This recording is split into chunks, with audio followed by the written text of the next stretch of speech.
Thursday, January 29th, today on Your Morning Atlantic, State of the Province. New Brunswick Premier Susan Holt is expected to lay out the priorities and challenges facing her government in the year ahead today. Your top news headlines just ahead. And protecting our ocean ecosystem. We'll chat with members of CPAWS NS, a group of research divers committed to caring for our oceans and the creatures in it, like this teeny-weeny lobster. That's in our second hour. Plus, an illuminating visit. Crystal visits our partners at Kent to check out all of their lighting options and find out what's trending for 2026. All that and more coming up on the Thursday edition of CTV's Your Morning Atlantic.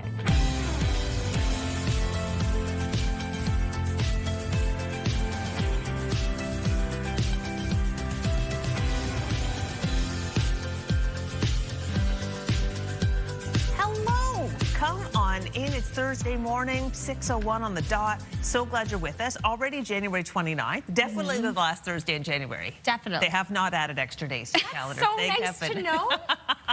Thank heaven, we're almost there. Very excited about today's show. We're going to have live ice carving on the show. So exciting. Dartmouth, right? Yeah, downtown Dartmouth will be, you can see tons of it this weekend, but we'll have it on our show today as a preview, which is great. And gosh, I get to visit the lighting department at Kent. Yeah. Oh, their stuff is good. Oh my gosh, good. Same. I love it. I love Absolutely love it. Like, genuinely love it. Anyway, great show coming up, but of course, we're going to give you all the info you need to get out the door. So Amanda's got news ready to go. What's the weather like today? Well, you know, we're going to have some sunshine in our region. Well, that's nice. Awesome. Yes, a few flurries still. Okay, well, it's winter. We can take it. It's winter, yeah, it's January. We do have to put up with that. We live in Canada.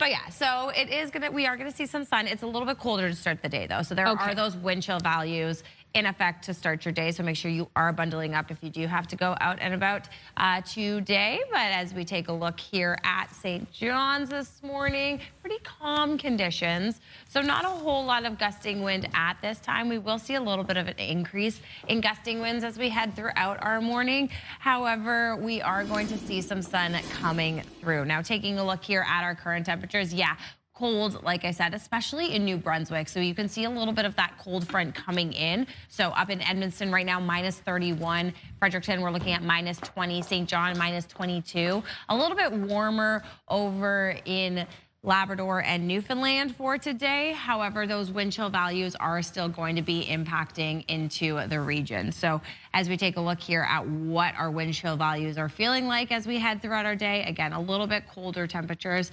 Not a whole lot colder in Edmundston because it's already very cold there, but we are seeing those impacts, especially throughout Nova Scotia. So in New Glasgow and Sydney, as well as into Halifax. And then as we take a look over into Newfoundland and St. John, again, those wind chill values making things feel a little bit colder as you start your day. So just make sure you are bundling up as you head out and about, especially if you're going to be in parts of New Brunswick for today. But we'll have a full look at weather coming up in just a bit. For now, let's head over to Amanda for your first look at news headlines on this last Thursday of January.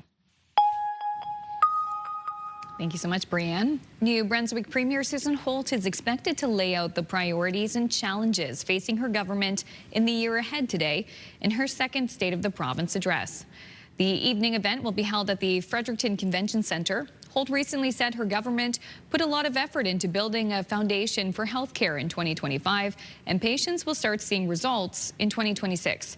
The Premier has also spoken about the challenges the government has faced, including the vulnerability of the province's forestry sector to U.S. tariffs.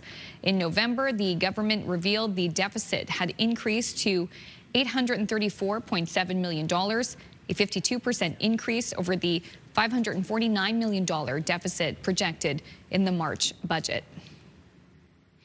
Many more products from Ontario are going to be shipped through the Port of St. John.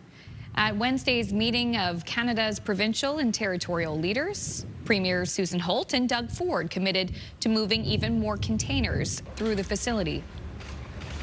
Over the past year, the amount of Ontario export products moving through Port St. John, including major categories like vehicles, metals, forestry, agricultural products, have increased, as Premier Holt said, by 153%. Our whole goal is so that people understand our gateway, understand the services that we provide at the Port of St. John, and perhaps we can open up a new market for industry and for a specific company. When provinces work together, Canada competes and wins.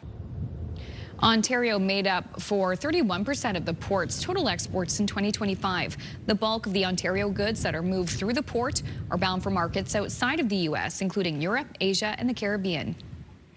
The premiers and territorial leaders have gathered in Ottawa to huddle with the Prime Minister ahead of renewed CUSMA talks with Washington. In any negotiation, there's on both sides, there's some people that are kind of out front with more bluster. We're certainly seeing that, particularly out of the United States right now. But I'm hopeful that below that, there are real and significant discussions happening and taking place. And I'm looking forward to kind of hearing from the Prime Minister on the status of those. Last night, the Premier sat down with the Prime Minister for a working dinner, with the main meeting scheduled all day today. Newfoundland and Labrador won't be taking part in the federal gun buyback program. The province's PC government says the money for the program will be better spent on curbing crime, violence, and repeat offenders. There's lots of things I agree with the current government on and the Prime Minister on, but that's not one of them. I think when you have law-abiding citizens that are going to impact, these are not the problem. In my opinion, we need to focus on the real issues of gun control. We need to focus on the real issues of crime. And, you know, for Newfoundland and Labrador, hunting is part of our life. To be able to live off the land is part of our life. And I do not want to see that impeded in any way. About 2,500 types of firearms since 2020, including the AR-15. Owners of those firearms have until the end of March to declare interest in the program, which offers compensation for turning in or permanently deactivating their guns. The banned firearms must be disposed of or deactivated by October 30th. A union rally is planned for this morning to pressure a video game developer to reopen a Halifax studio that was closed earlier this month. The Canadian branch of the Communications Workers of America says it has filed a complaint with the Nova Scotia Labour Board, accusing Ubisoft of closing the Halifax operation in order to shut down the newly formed union. The Paris-based video company has said the closure had nothing to do with the union drive that resulted in 60 employees joining. The union says Nova Scotia's Labour Minister needs to hold the company accountable since it received $11 million in provincial subsidies. Finally, a gala kickoff in Halifax last night to a busy and important annual event. The opening night celebration for African Heritage Month was hosted at the Central Library Wednesday night. This is the 42nd year for the event. The theme this time around, strength and unity, moving forward with purpose, prosperity, power, and progress. Today, we gather rooted in strength of our ancestors, grounded in community and guided by purpose. We honor those who came before us, those who endured, those who've resisted. And this year's African Heritage Month will feature more than 40 events, including musical performances, workshops, and lecture-based conversations for all ages. What a kickoff indeed. Oh, amazing. And amazing events to go to this year. There's so many. So much music as well, which is my favorite part of any Heritage Month is always getting to experience that music. So yeah, lots to do. Really enjoyed speaking with Jamila. We'll have the big concert at Pier 21. And she smells so good. And she's going to go there. All right, that happened in our region. In Halifax, we're looking for a new tartan. For the last 70 years, Nova Scotia's had one, but now Haligonians get to choose a tartan for the city. Oh. So locals can choose one of 3 designs in an online competition. All are dominated by blue, with 2 options including other colors. The most popular choice will be sent to Halifax Council, which will ultimately pick a winner. It's estimated 200,000 people in the city identify as having Irish or Scottish roots, and you can make your pick until February 11th at the engagehalifax.ca/tartan website, which is on our website. It might be just easier for you to go there, but any thoughts off the top of your head which one you like? Not two. It reminds me of Seahawks colors, and that's not cool. Just ahead of the Super Bowl, right? You know, I'm torn between 1 and 3, to be honest. See?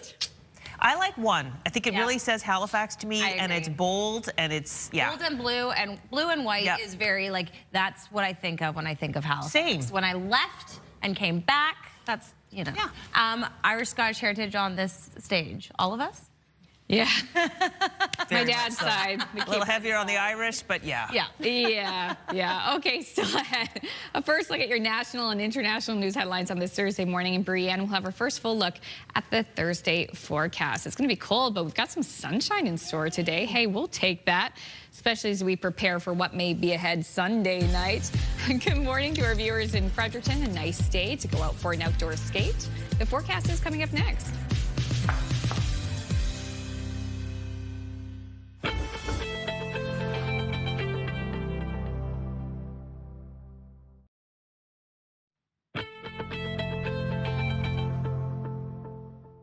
Good morning, Annie Ganesh. It is 7:13, 7:43 if you're in Newfoundland and parts of Labrador. We're seeing clearer roads as we head throughout our day today. Of course, not having a whole lot of falling snow yesterday did help that. It is a little bit of a cooler start to the day as we take a look here at our current temperatures. Looking like -32 as you start your day up in Edmundston, -21 in Fredericton, -20 over in St. John. We do have a little bit of a cool front pushing into the region from eastern parts of the country. So we are going to continue to see that, western parts of the country. And as we continue throughout our day, we are going to see the impacts of some wind chills. So just make sure you are bundling up as you start your day and you head out and about, because it is going to continue to feel a little bit cooler. We're looking at frostbite within 25 minutes of being out in Edmundston. So just make sure you are taking that into consideration. Bundle up if you do have to get out and about today. We should start to see things warm up a little bit as we head later into the day. Of course, the sunshine coming into the region is also going to help that. Now over in Newfoundland and Labrador, a little bit cooler up in the Nain area with that wind chill to start the day. But again, as we head throughout the day, we are going to see those values decrease a little bit. So it will be warmer as we head throughout the day. But again, to start your day, just make sure you are bundling up, because that 8 o'clock hour, it's still going to be a little bit chilly. Now, watching our forecasted timeline, we do have a little bit of flurry action coming through parts of northern New Brunswick for today. We're still going to see some remnants of that system over in Newfoundland and Labrador. And we could experience some flurries in western parts of Nova Scotia as well. As we head into Thursday, we'll see a little bit more flurry action coming across the region into Friday morning. So we are going to be seeing some snow continuing, but not a whole lot of accumulated snow. The most amount is going to be up in northern parts of New Brunswick for the next 24 hours. We will see some trace amounts, like I said, in western parts of Nova Scotia, hanging around a little bit over into Cape Breton Island as well. But we will continue to see, especially along that coastline in Newfoundland and Labrador, some snow continuing throughout the course of today. So with that snow, we're going to see a little bit of those gusting winds coming through, especially in the Yarmouth area, before things start to taper off into the early hours of Friday morning. And then we'll see that wind pick back up once again as we head a little bit later into Friday. So for today, like I said, some snow up in northern parts of New Brunswick, but mostly sunshine throughout the region as we head over onto Prince Edward Island. A little bit cloudier than yesterday, but still experiencing some sunshine. We're going to have a few flurries remaining in parts of Cape Breton as well as in parts of western Nova Scotia, but for the most part, we should see that sunshine coming through. And then, of course, some lingering flurries over in Newfoundland and Labrador. But now let's head over to Amanda for your look at international and national headlines. Thank you, Brienne. Canada's premiers are gathered together for a full day of meetings in Ottawa today. Meanwhile, Prime Minister Mark Carney is working on a potential new partnership with another country that has also been targeted by U.S. President Donald Trump's tariffs, South Korea. CTV News can confirm Canada has signed a memorandum of understanding with the Southeast Asian country, which includes talks on bringing South Korean auto manufacturing to Canada. That could include vehicles, parts, or batteries. A trade delegation, including representatives from Hyundai, met with the industry minister earlier this week. These are very friendly discussions between two countries that have found themselves with extremely similar geopolitical dynamics and similar economies, and in many ways complementary. And that was our main message. Officials from another South Korean company trying to win a contract to build Canadian submarines were also part of the discussions. Ottawa says the door is open to a deal with the social media giant Meta to reinstate news on Facebook and Instagram. Meta removed news in response to the Online News Act, requiring the company to compensate news outlets for using their content. CTV's Mike LeCouture has more. Like many local newspaper editors in Canada, Charlie Senak's job got a lot harder when Meta stopped allowing news on platforms like Facebook and Instagram. I hear it from our readers, too, who are incredibly frustrated that they can't find us on Facebook. It was a very quick and easy way for them to go and get their content that they want. The Online News Act and Online Streaming Act have been called irritants by the Trump administration in trade discussions. Both laws compel U.S. tech giants to financially support Canadian TV, film, and music sectors. Instead of paying Canadian media companies for carrying their content, all Meta platforms blocked Canadian news on sites like Facebook and Instagram in 2023. Now, Meta wouldn't provide a comment about renewed talks, but did point to these comments in October. News publishers place their content on our platforms because they get increased distribution, and then they can monetize the clicks that they receive as a result of that distribution. Kern added that Meta was hopeful news could return to their platform. The Identity and Culture Minister says talks are preliminary. Canada's door has always been open to have those discussions. We stand by the value of the two acts that make sure that platforms are doing their jobs and making sure people are getting fair dealings. But even that is welcome news for Senak. If this does happen and we can post on Meta again, I think we'll be at a point where we can really start growing in even more ways than we already have, and with the added advantage of all the work that we've already put into it. Last year, the Canadian government removed the digital services tax just to restart talks with the U.S. But it's unclear how far it's willing to bend with the Online News and Streaming Acts. Mike LeCouture, CTV News, Ottawa.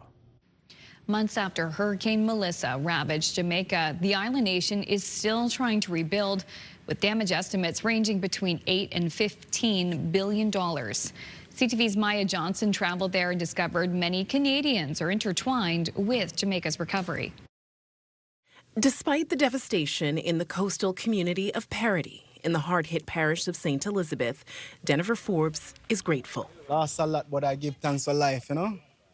When Hurricane Melissa made landfall in Jamaica as a Category 5 storm, at least 45 people were killed.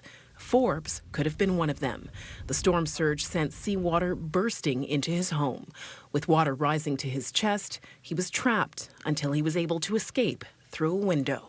The water went down, but the shaking of the house, I think it would collapse, as I said before, you know? So I'm glad that I survived, you know? As for Jamaica's economic survival, tourism is key. It accounts for a third of the economy, and it's very important to us. As the tourism industry recovers, the island recovers. This couple from Boucherville, Quebec, has visited this Negril resort more than a dozen times. They say canceling this year's trip was out of the question. We feel home away from home. It's our second family. While many hotels in tourism hotspots are now fully operational, many Jamaicans living in rural areas still don't have electricity. Holland Power Services and Greystone, both private companies based in New Brunswick, are here to help. It's a proud moment for Canada, like over 300 Canadians that are here helping rebuild the electricity system, essentially.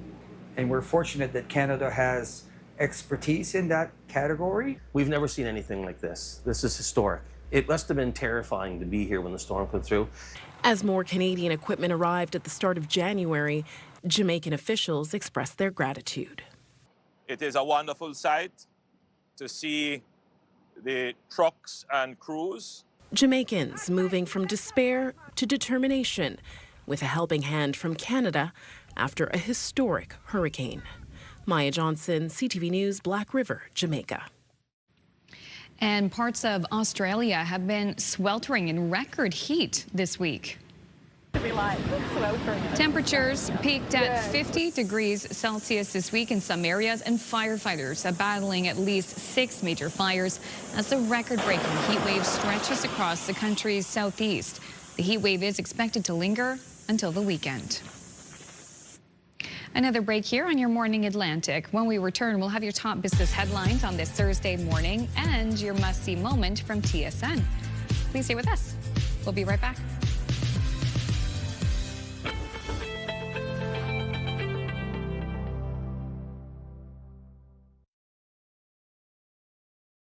Move Mornings with Aaron and Peter. Weekday mornings on Move 100. The most fun in the morning. And home of the $1,000 minute. Only on Move 100 Halifax.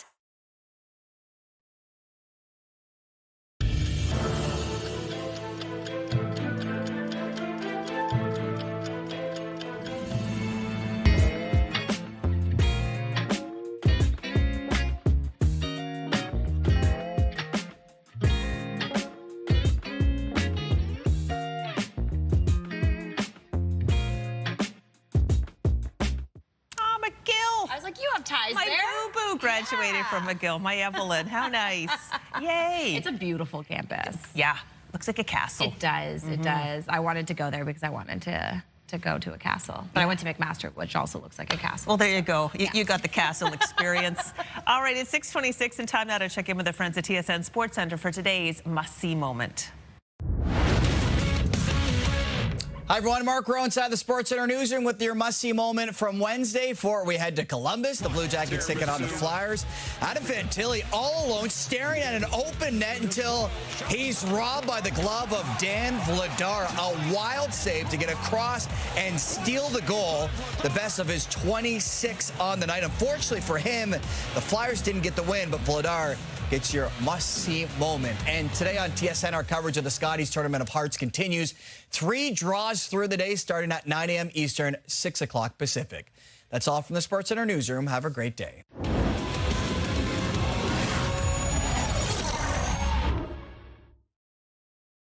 This TSN must-see moment brought to you by J.R. Rahe's Furniture and Appliances.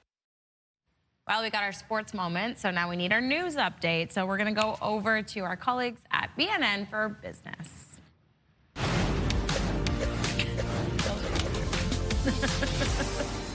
This is the second round of layoffs for the company in about 3 months. Amazon says it is removing bureaucracy, but did not share which divisions are affected. The big tech firm had warned employees last year that AI and automation would mean a smaller workforce. The announcement of 16,000 jobs being lost follows the layoff of 14,000 employees in October. Here are the closing numbers for the day. The Canadian dollar is up a fraction to 73.76. West Texas Intermediate is up to 63.21. Western Canadian Select up over $2 to 47.07. And the TSX gained 79 points for a new record close of 33,176. Those are your business headlines. I'm Marilla Fernandez. While taking a look at your weather headlines, we are seeing a few scattered flurries up in northern parts of New Brunswick for today. We're going to see an average of -11. Again, it's going to be a little bit colder on that western portion of the province. Into Friday, we could see some flurries continuing into Thursday night and Friday morning, but that sun is going to try and come out, and Saturday should see mostly sunny conditions across the province. Over in Nova Scotia, mostly sunny skies. We're going to experience a few flurries for parts of western Nova Scotia as well as Cape Breton. Into Friday, we're going to see a chance of flurries, mostly cloudy conditions, a little bit of a warm-up on Saturday, and that sun shining through. And over on the Gentle Island, we'll see mostly sunny skies, a high of -11, before some flurries start to impact overnight and into Friday. Stay with us.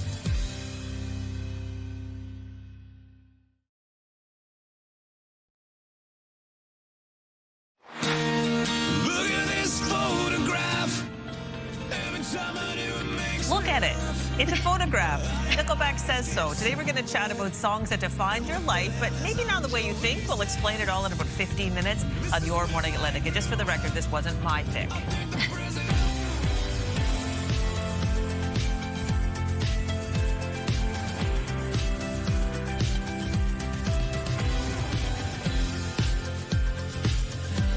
You know what that song reminds me of?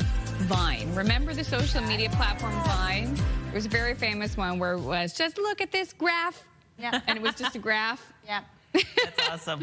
Anyways. I have no problem with Nickelback. No, me neither. No, me neither. They're a great Canadian band. It's just if I had to pick a Nickelback song, that would not be the one No? I would want to hear on repeat. Yeah. Also, full disclaimer, in that chat, I gave the wrong year. So, apologies. Well, that's coming up later. All will be revealed. Yeah, worth tuning in for. I will address that issue after. Indeed. So let's address the weather issue. It's cold this morning. It is cold this morning. It's definitely a little bit of a cooler start to the day. If you are hitting the slopes today, I mean, it'll be a nice day to do it in Brookvale and PEI because the weather conditions aren't going to be too bad. There is some wind chill, though, this morning. Still getting the effects of that fluffy white snow that we had over the course of the past few days, the beginning of the week. However, like I said, current temperatures a little bit chilly. So minus 32 right now in Edmundston, minus 21 in Fredericton, minus 20 in St. John. A little bit warmer in parts of Nova Scotia. And then we do see warmer conditions over in Newfoundland and Labrador, but wind chill factors are still impacting what those temperatures are feeling like. So in Edmundston, frostbite within 25 minutes of being outside, so just make sure you're taking that into consideration because it's feeling like minus 33 right now. So a little bit colder than what that number is saying, but still those conditions are going to continue throughout the course of this morning before we start to see things warm up a little bit later into the afternoon once that sunshine comes into the region. Feeling a little bit cooler up in Nain as well. Not too much of a wind chill impact for the rest of Newfoundland and Labrador, but again, something to consider as you start your day. So make sure you are bundling up if you have to get out and about today. However, I will have a full look at that forecast coming up in just a bit. For now, let's head over to Amanda for your look at local news headlines. New Brunswick Premier Susan Holt is expected to lay out the priorities and challenges facing her government in the year ahead in her second State of the Province address. The evening event will be held at the Fredericton Convention Centre. Holt recently said her government put a lot of effort into building a foundation for health care in 2025, and patients will start seeing results in 2026. The Premier has also spoken about the challenges the government has faced, including the vulnerability of the province's forestry sector to U.S. tariffs. In November, the government revealed the deficit had increased to $834.7 million, a 52% increase over the $549 million deficit projected in the March budget. Many more products from Ontario are going to be shipped through the Port of St. John. At Wednesday's meeting of Canada's provincial and territorial leaders, Premiers Susan Holt and Doug Ford committed to moving even more containers through the facility. Over the past year, the amount of Ontario export products moving through Port St. John, including major categories like vehicles, metals, forestry, agricultural products, have increased, as Premier Holt said, by 153%. Our whole goal is so that people understand our gateway, understand the services that we provide at the Port of St. John, and perhaps we can open up a new market for industry and for a specific company. When provinces work together, Canada competes and wins. Ontario made up for 31% of the port's total exports in 2025. The bulk of the Ontario goods that are moved through the port are bound for markets outside of the U.S., including Europe, Asia, and the Caribbean. A Halifax senior is facing child porn charges in an unusual case. Police say they were tipped off in September that someone in Halifax was using AI software to create and distribute child porn images. Investigators searched a home Tuesday, seizing devices and arresting a 69-year-old man. Michael Burke LeBlanc appeared in court yesterday. The investigation is ongoing. A man who confessed to a woman's murder in Dartmouth nearly 15 years ago will be back in court today, trying to get that conviction thrown out. Christian Kleik argues his lawyer was ineffective in defending him. Kleik fatally shot Angela Hall in a drug deal gone wrong in 2011. At the time, Kleik had consumed Valium and benzos. He confessed and was found guilty of second-degree murder by a judge, despite pleading not guilty and not having a trial. He received a life sentence with no chance at parole for 12 years and abandoned an early appeal before filing again in 2022. Clyke's defense argued he had a psychotic episode at the time of the confession and didn't have an operating mind.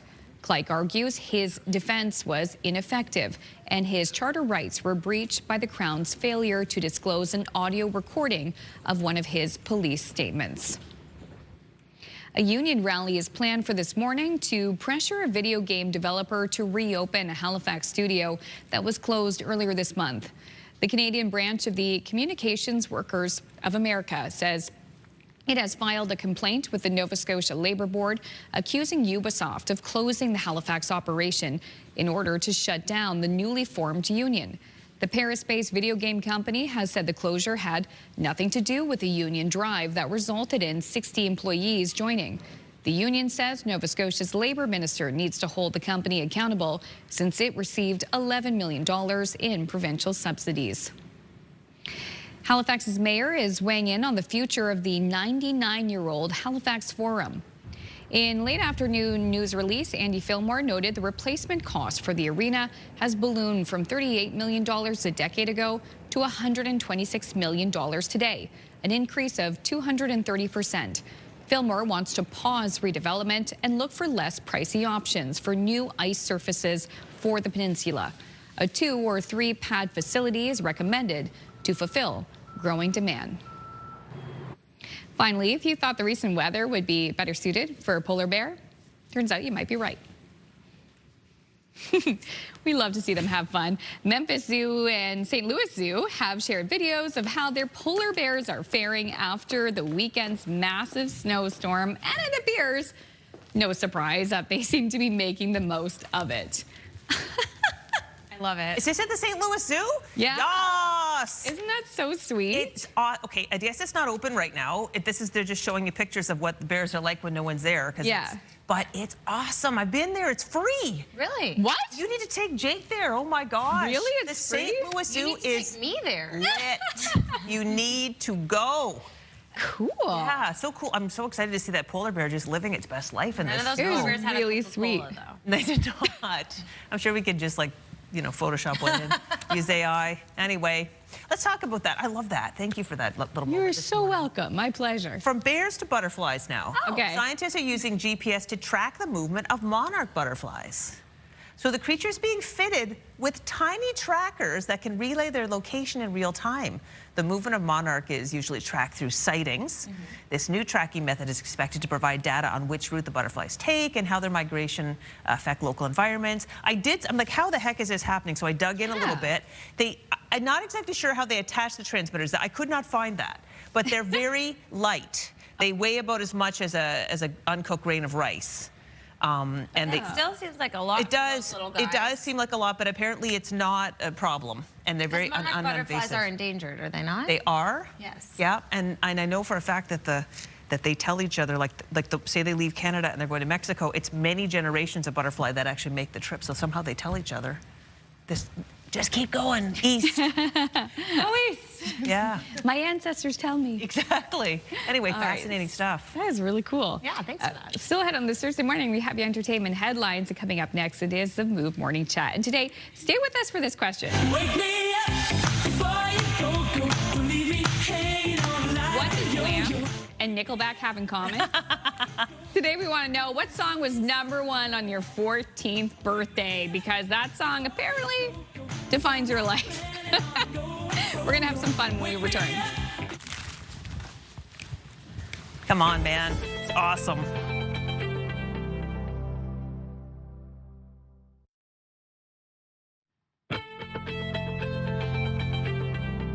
Good morning, Lunenburg. It is just about to turn 6:45, 7:15 if you're in Newfoundland and parts of Labrador. It is going to be a little bit of a cooler start to the day.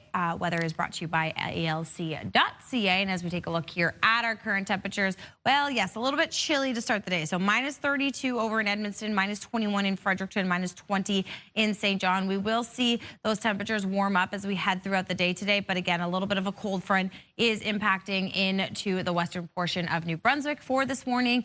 And there are some wind chill values associated with those as well. So as we take a look here, 25 minutes till frostbite in parts of Edmundston. So do take precautions as you head out and about to start your day today. We will start to see those temperatures warm up a little bit as we head later into the day today. Of course, with that sunshine shining, it will be a little bit warmer, but again, still impacted by those wind chill factors. So heading over into Newfoundland and Labrador, a little bit colder up in Nain to start the day, and then we'll start to see those temperatures warm up a little bit throughout the day. Now, we do have a couple of yellow alerts to talk about. This is for tomorrow and into Saturday. So that's mostly in the Postville to Makovic area of Labrador, as well as Hopedale. So we are seeing that blowing snow advisory, snowfall from 10 to 20 centimeters for Friday and Saturday.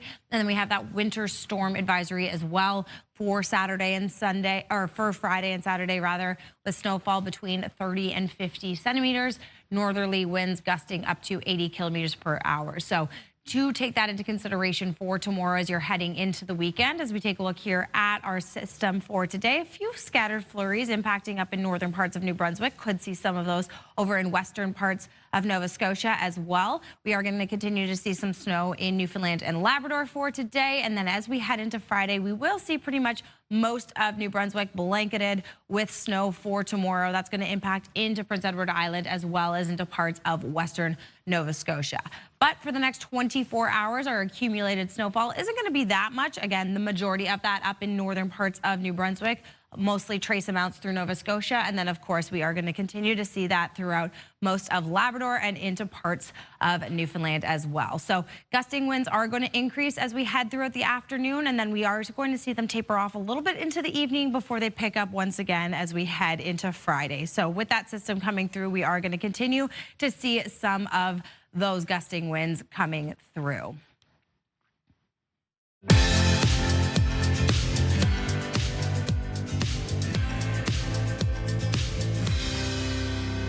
Well, it's time for the Move Morning Chat with Aaron and Peter. And today, I understand we're going to be hopping on a trend. Yeah, we want to know what the #1 song was on your 14th birthday. It's just kind of a fun, silly thing to do, to look back and say, oh, yeah, this song was everywhere. And it, of course, takes a little bit of Googling. But for me, the #1 song on my 14th birthday, it was October 27th, 2005. And the #1 song everywhere was Photograph by Nickelback. Ooh, good one. Okay, such a good song. Yep. Full circle, just saw Nickelback live in Halifax this past summer. And this was before people were kind of jumping on the train of Nickelback isn't cool anymore. Nickelback was cool in 2005. They're cool again. But, you know, from small town Alberta, I grew up in Calgary. Of course, I had to support Nickelback. Still to this day, listening to Photograph by Nickelback. A great song. Good one. Absolutely. Well, let me tell you, the #1 song when I turned 14, November 14, 19, was Queen's Bohemian Rhapsody. What? Wow. And I say that I am particularly proud of that song because, you know, it's a classic. It's been around for a long time, but a new generation of fans discover it every, whatever it is, 10 years or so. So I think it kind of, that's my song. That's a banger. That is literally like probably my favorite song of life. Really? Yeah. See? Yeah. That's so cool. Did you say November 14th?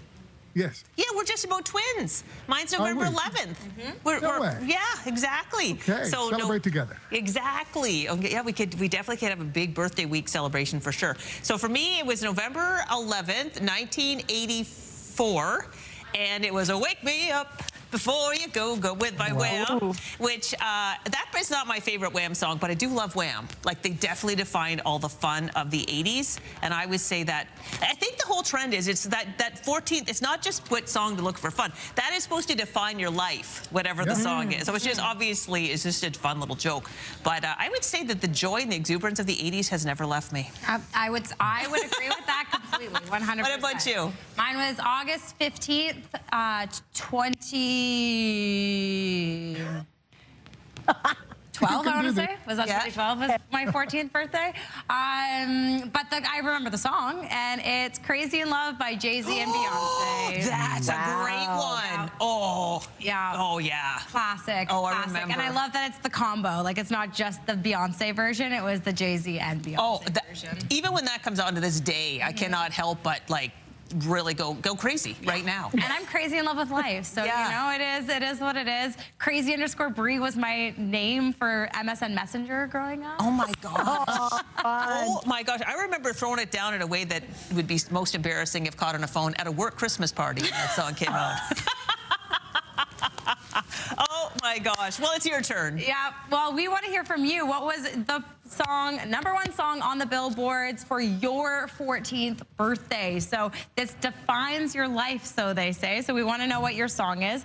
Text us at 10400. Of course, if you've never texted us before, click the Atlantic version of us, and Amanda's going to do a compilation and get those songs going at the end of our show.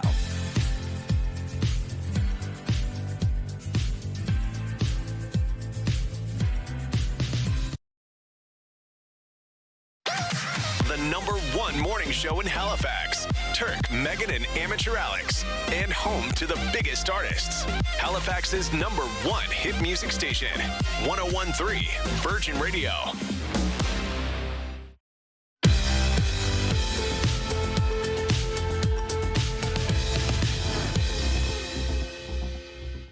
Welcome back. It is 6:55, and you know that we love free trips. So we're going to take a free trip to Hollywood for your entertainment headlines.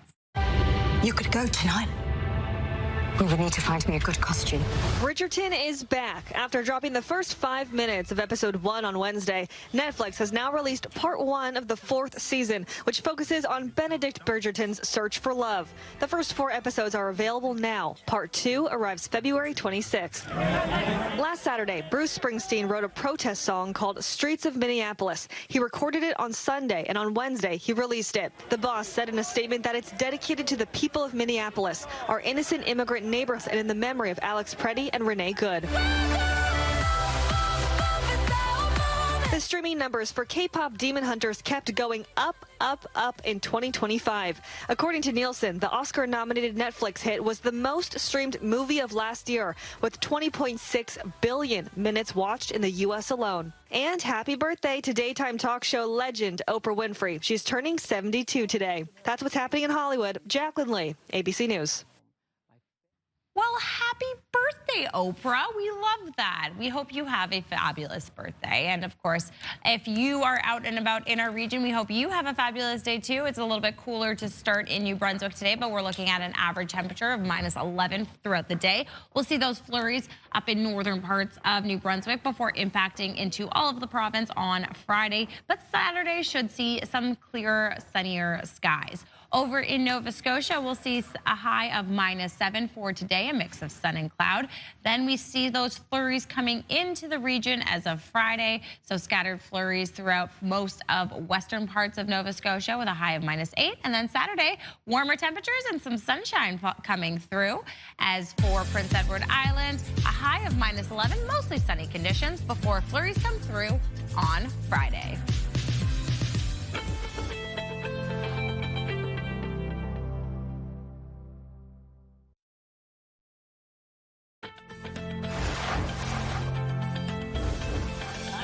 Morning Atlantic, State of the Province. New Brunswick's premier is expected to lay out the priorities and challenges facing her government this year. Your top news headlines just ahead.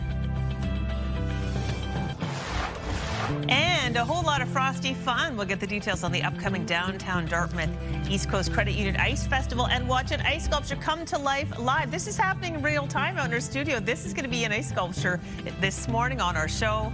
That and so much more coming up on the Thursday edition of Your Morning Atlantic.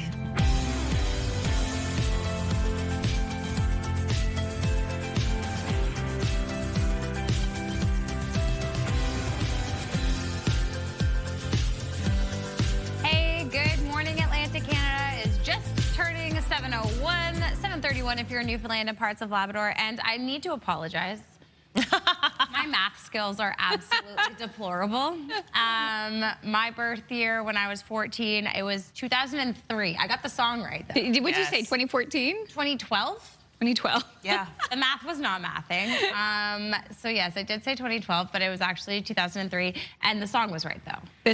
The song was still correct. Great song. Actually, I did look up the date for 2012, and it was the song that year was Lights by Ellie Goulding. Which so is also a great song. Yeah. Interesting. Just add 10 years to my 14th. Pretty good. birthday Did you do there. yours? I didn't do mine. Mine was Foolish by Ashanti. Yes. Oh, I mean, great song, but I was like, foolish? You're not foolish, no. No, I have to tell you, your texts are coming in fast and furious. We love to see it. Here's just a few, like, I'm just going to rhyme them off. Okay, Crumbling Down. Nice. Was one. John Cougar, Oh, Mellencamp. Yeah, another person said theirs was August 6, 1977. I Just Want to Be Your Everything by Andy Gibb. Oh, yeah. Yeah, 1968, Summer I Turned 14, tune Hey Jude by the Beatles. That's my dad's too. Yay! Yeah, perfect. Wow. I think it was #1 for many, many weeks. Yes. Yeah. I mean, What year was that?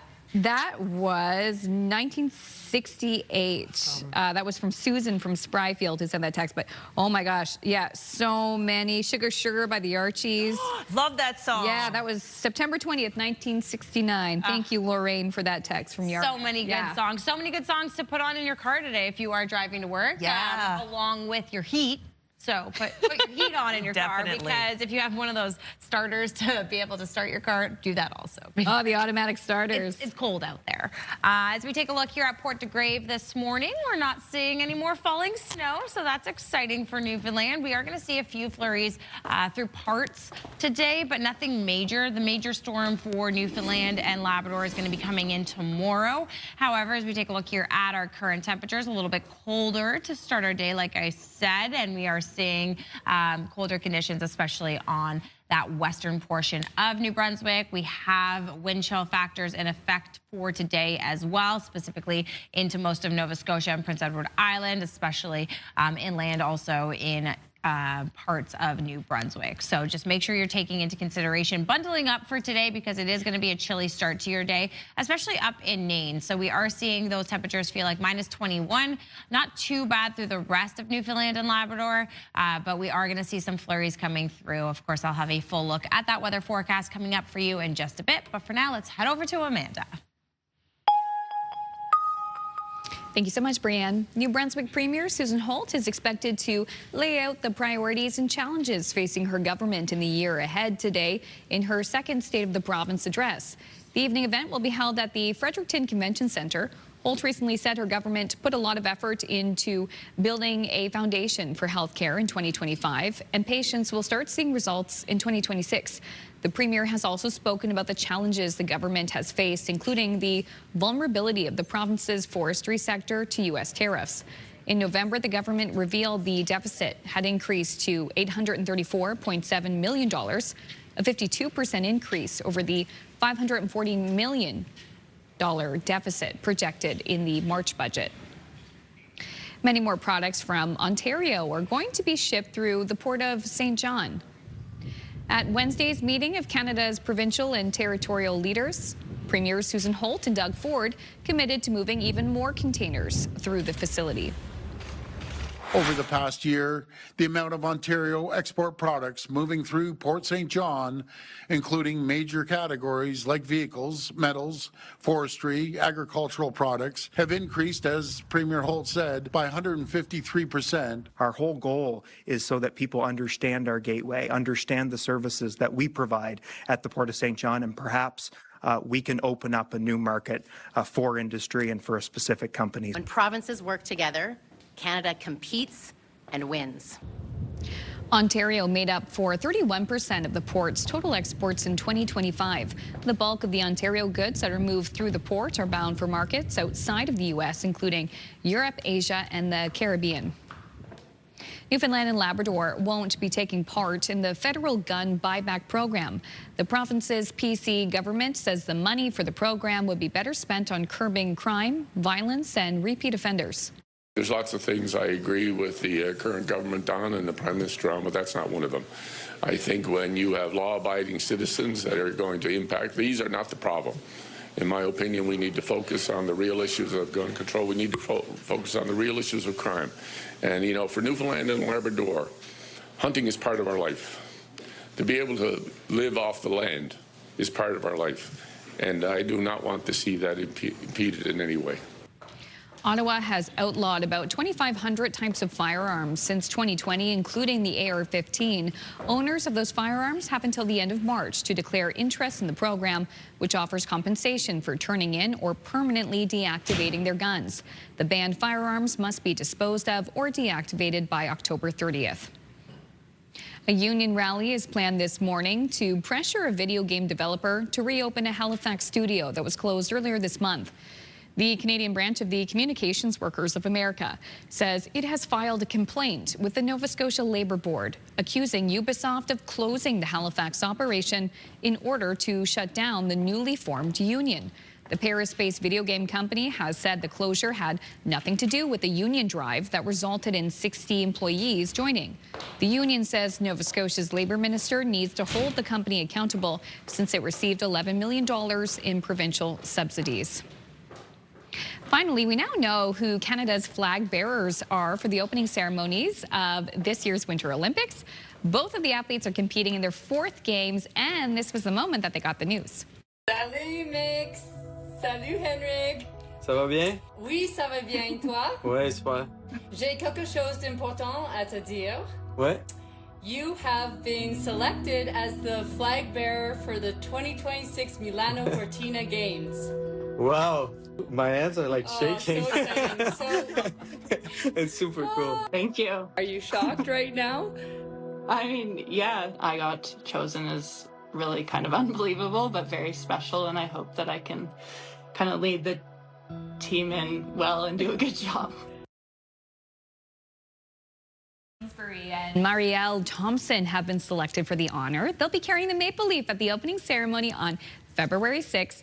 Kingsbury is a 3-time Olympic medalist in moguls. The Quebec native was the first male mogul skier to win 3 Olympic medals, and Thompson is from Whistler, BC. She's also had an impressive career, winning gold in her Olympic debut in 2014 and adding a silver in 2022. Amazing. Gosh, I'm all emotional. They were so excited to get chosen. I know. Beautiful. I feel like that would be like your reaction when you get chosen. Oh my gosh, yes. Oh my gosh, yes.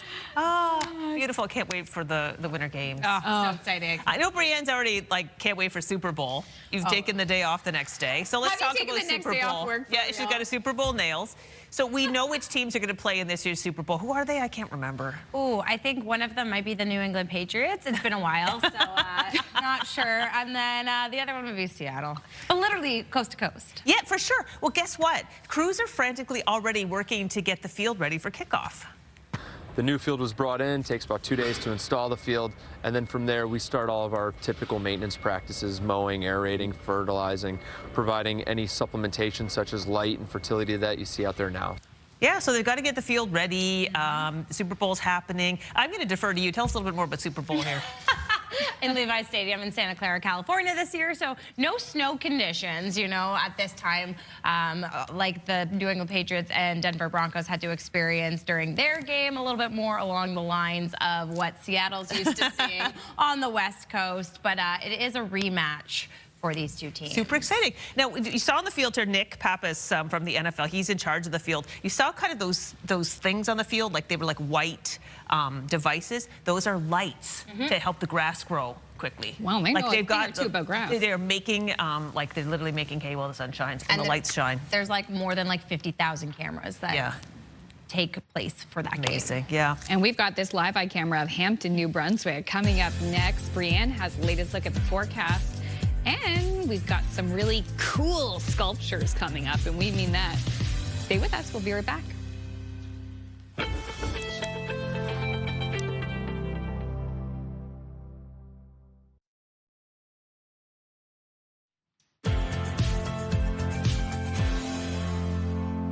Good morning, Badak. It is 7:13, 7:43 if you're in Newfoundland and parts of Labrador. And look at that beautiful sunrise this morning over still waters. Not a bad way to start your day. Get that cup of coffee going. And maybe just bundle up if you are going out and about today. Now, weather is brought to you by ALC.ca. And as we take a look here at our current temperatures, it's a little chilly, like I said, to start the day, especially in parts of New Brunswick. We are seeing a little bit of a warm up in the St. John area as that sun comes up and that day progresses. But again, still cooler temperatures over in Edmundston as well as into Fredericton. A little bit warmer over in Newfoundland and parts of Labrador for today. Now, taking a look at our wind chill factors, wind chill is in effect up in Edmundston specifically, with that frostbite being within 25 minutes of being outside. So if you do have to go outside in Edmundston today, make sure you are bundled up and that you are making sure that you're safe from the elements. We are continuing to see, especially through central and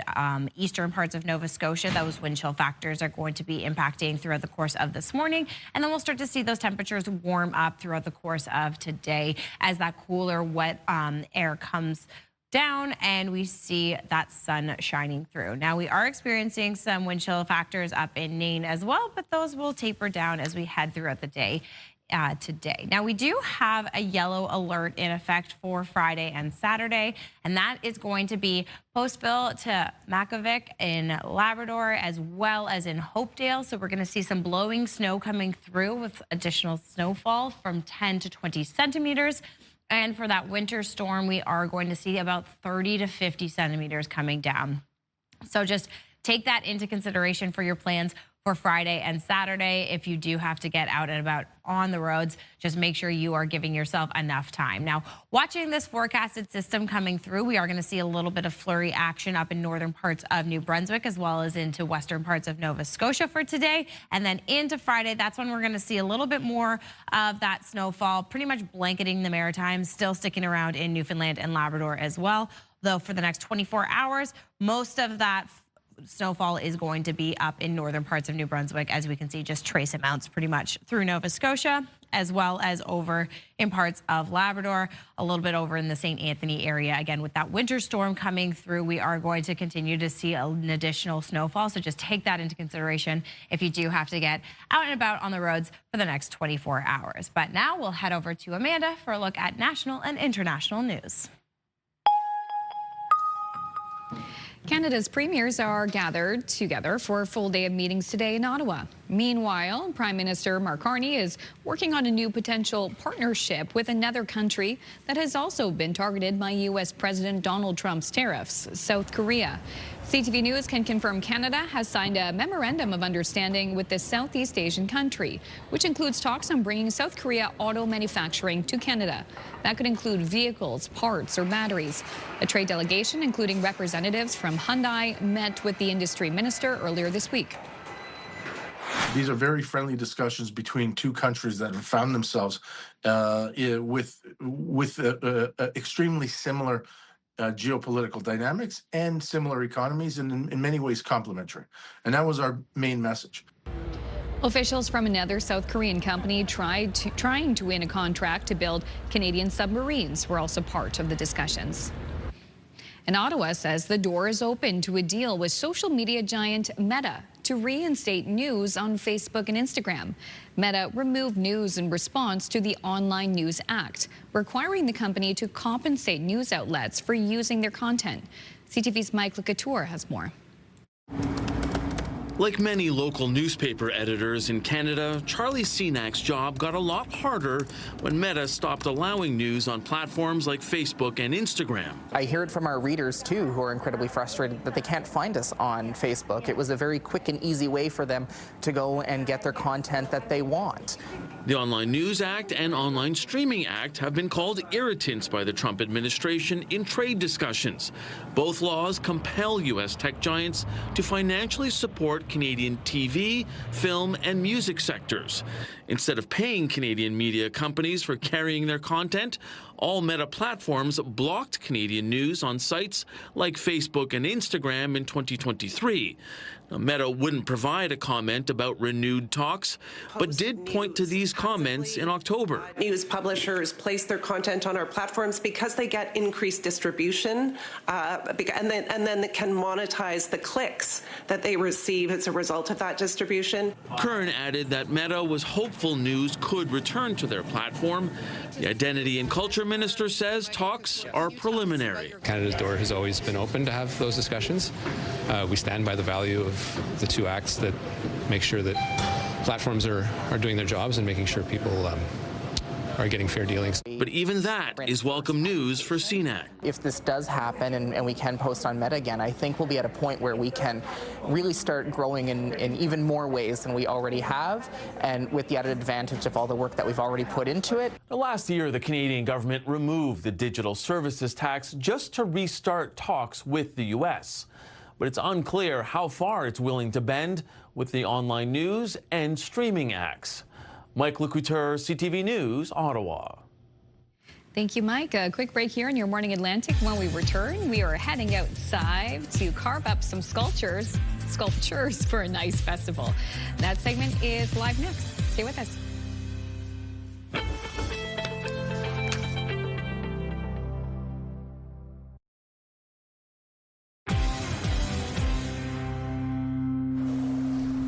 Welcome back. We're behind the studio, and it is, oh, yeah, we're getting ready to carve some ice. Richard, down, boy. It's nice and cold out here, which is perfect for the Ice Festival, the coolest festival in the region, the East Coast Credit Union Ice Festival in downtown Dartmouth. I'm joined now by one of the organizers, Kate Donchermont. So, Kate, give us an overview of what people can expect this year at the Ice Festival. Yeah, this year, lots of live ice carving, live entertainment. We put a real focus on local entertainment this year, so we have Keontae Beals joining us, Breaking Circus, and lots of other musicians joining us, as well as artists from all over Atlantic Canada, which is really exciting. Yeah, and live ice carving, which is happening all along Portland Street and at Ferry Terminal Park. It's amazing. If you've never seen it, you're going to see it live on our show. Somebody who's never seen it before, Queen Esther, who's representing East Coast Credit Union. Queen Esther, you've been on our show before. Congrats on your new role at East Coast Credit Union. Thank you. It's nice to be back and to see familiar faces. Yeah, so tell us about why it's so important for East Coast Credit Union to be the title sponsor of this community festival. So we've been involved with the Ice Festival since its beginning, and it's just an amazing time to bring people out and kind of celebrate winter in a way and give people a reason to come out, connect, show up for their community, learn more about local businesses, performance, and all of that stuff. And it just really goes back to our goal of banking with purpose. So showing up for our community in a broader way, pitching in and supporting each other. It's an important time for local businesses where it's typically a slower season of the year. So to be able to bring that spotlight to them is a key feature of the Ice Festival. For sure. Okay, star of the show, Richard Chasson, who's from northern New Brunswick. You bring in all the ice. You have brought in literally tons of ice. This ice is special. Tell us about it. Well, it's a specialty ice, and the Japanese and the Americans developed it. Basically, it looks like a plate freezer. Think of a river. The river, the cold is on top, and the flow keeps on going, so it freezes from the bottom up. So reverse that. So that's a tub. But the water has to be like really, really distilled. Okay, it's filtered like 5 times. There's no mineral, no oxygen, because what happens, impurities don't freeze in water. So I start up maybe with 200 liters, and then I got 50 liters. The first time I made it, I had this great big spot of white stuff and brown stuff, and I called the health inspector. I says, we're drinking this water?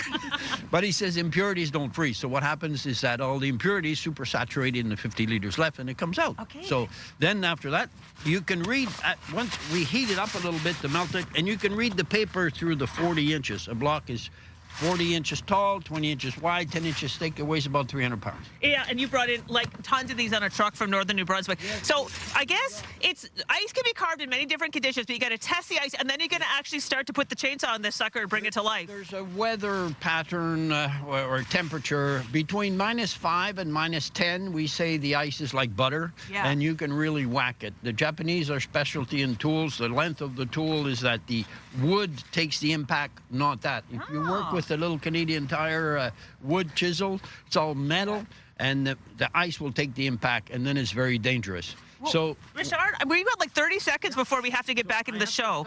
And let the ice talk to me and see if it sounds hollow. If it doesn't sound hollow, I can really whack it. Okay. So we're about -13 right now. It's close to my butter temperature. I'm safe. Okay, get at it. Let's bring this beautiful block of ice to life.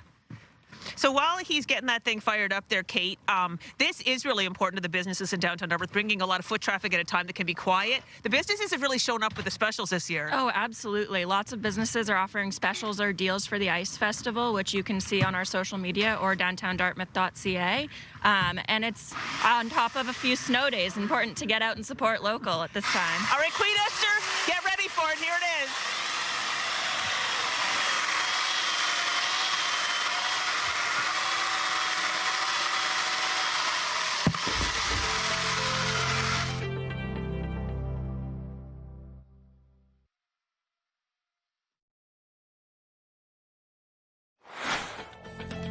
Coming up in 15 minutes, diving into a hidden world. We'll look beneath the surface of our coastline and the researchers exploring and protecting it.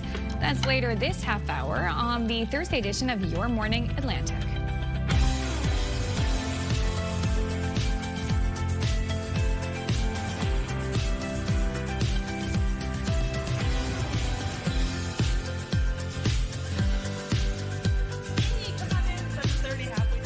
On this Thursday edition. Feels like a Friday edition because we've got a lot of great fun stuff on the show today. So much fun stuff. I loved it. We got to see Richard starting to carve the ice sculpture. You see the ice flag everywhere. It's so fun to see. You stand back a little bit when they're doing it on the street. Yeah, because you know what, you might get a little spray on you, but you don't want to get like a big chunk of ice on your foot. Carl almost did, like a big chunk came off and landed right beside Carl's foot when we were doing the camera work. But it didn't trip him though. No, he was good. Anyway, we'll get to see the ice sculpture revealed a little bit later on the show. That is all free this weekend, by the way. Amazing. And what great temperatures when we have it nice and cold like this. Yeah. Perfect for the ice business. Perfect for the ice business. And Saturday's actually not even going to be that cold. So it's going to be, we're still under freezing. So the ice will be fine and it will not melt. But we'll have sunnier skies and it'll be nice to walk around. So definitely something to get out and about to this weekend if you are in the HRM.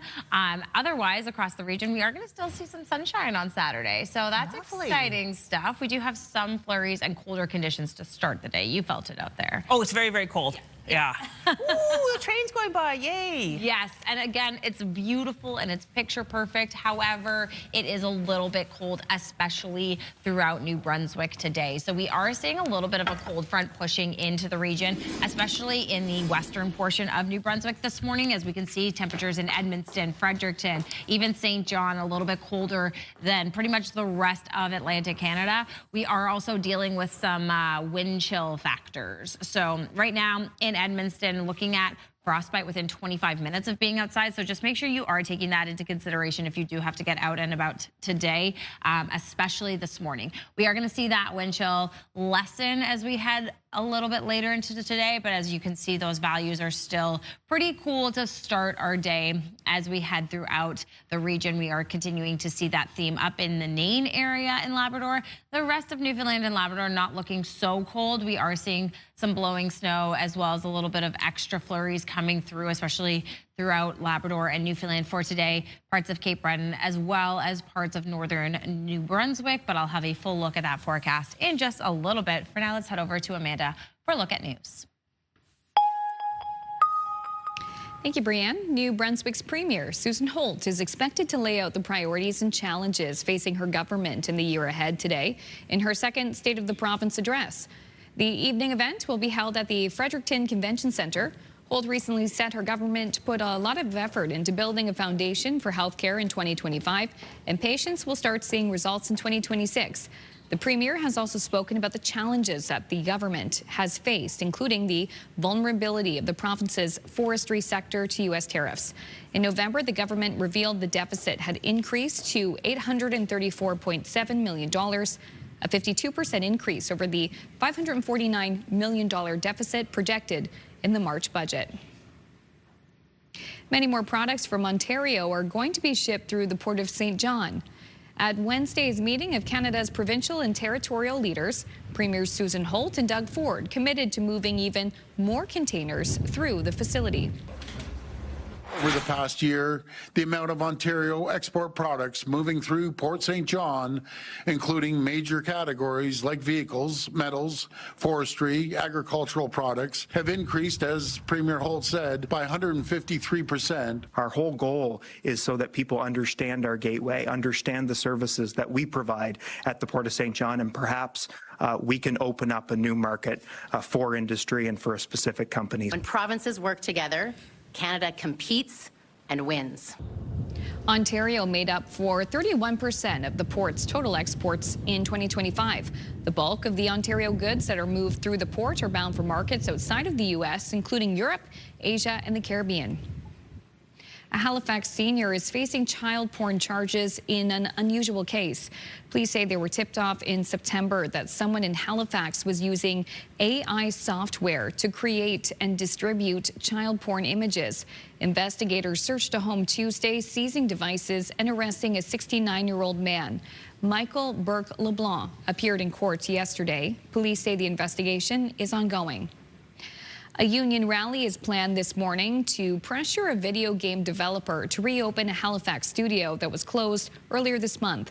The Canadian branch of the Communications Workers of America says it has filed a complaint with the Nova Scotia Labour Board accusing Ubisoft of closing the Halifax operation in order to shut down the newly formed union. The Paris-based video game company has said the closure had nothing to do with the union drive that resulted in 60 employees joining. The union says Nova Scotia's Labour Minister needs to hold the company accountable since it received $11 million in provincial subsidies. Finally, the series' heated rivalry has been a viral hit and perhaps a game changer for inclusivity in hockey. And as CTV's Ryan McDonald shows us, a man who was a hockey star here in the Maritimes for years has played a key role in making the show happen. Culligan joining late. Fergus looking for point 5, and he does. Cam Fergus, a bullet. Cam Fergus played 2 seasons for the Cape Breton Screaming Eagles about 2 decades ago. His final year on the island, he scored 53 goals, still a team record. Turns, fires it sharp angle, the rebound, they score! A few years later, he helped St. Mary's University win their first men's national championship and graduated with a degree in finance and management. Now, the 39-year-old is the stunt coordinator on Heated Rivalry. My uncle has been in the industry for over 40 years now.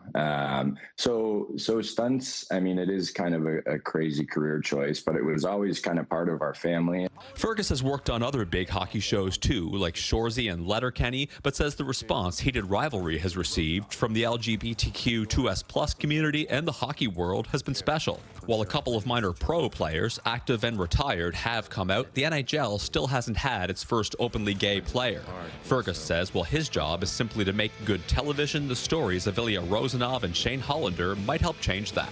I mean, I hope so. I mean, people should be able to be who they are and feel comfortable where they are, no matter what they're doing. And hopefully that, you know, this conversation continues and that does happen.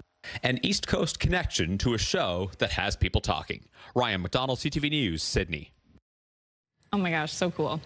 Yeah, so much local connection to that huge show. Yeah, wonderful stuff. Okay, we want to remind you about our Move Morning Chat question today. We want to know what your birthday is. On your 14th birthday, what's a song that was the #1 hit that day? It defines your life. Did you find out what yours is yet, Amanda? Foolish by Ashanti. Oh, that's right, you said that, yeah. Text us 10400. What's yours? We're going to have so much fun at the end of the show. And listen up, Amanda. Yes. I have a little birthday gift for you. K-pop Demon Hunters fans soon have a chance to buy some toys. Oh! Yes, the dolls are out. They're inspired by Rumi, Zoe, and Mira, and they come with 2 looks. One is the golden look, and the other is a different look. All the toys will go on sale. They're in the airplane, it's takedown. So that's the golden look. I've seen the movie too, but I'm not the super fan that you are, Amanda. The toys are going to go on sale this summer. Oh, they get their swords. Yeah, I mean, you gotta fight demons somehow. I mean, that is very true. They look, the dolls are really, really realistic, like, compared to the characters. They were not prepared for it to be the hit that it became. Like, there were no products for kids, and like what you can basically get now is posters, stickers, stuff you can easily print. So the company's been like scrambling since like last summer to try to produce something. Well, the movies, I have to tell you, really good. I still haven't seen it, but I know all the songs. Yeah, it's, well, you'll because that's my workout playlist. See? Yeah. 100%. 100%. Listen to them yesterday on the treadmill. Okay, still ahead. We got a lot more to come on this show. We're going to also take a break. We're going to have the forecast with Brianne. Plus, we're going to highlight marine biodiversity here in Atlantic Canada.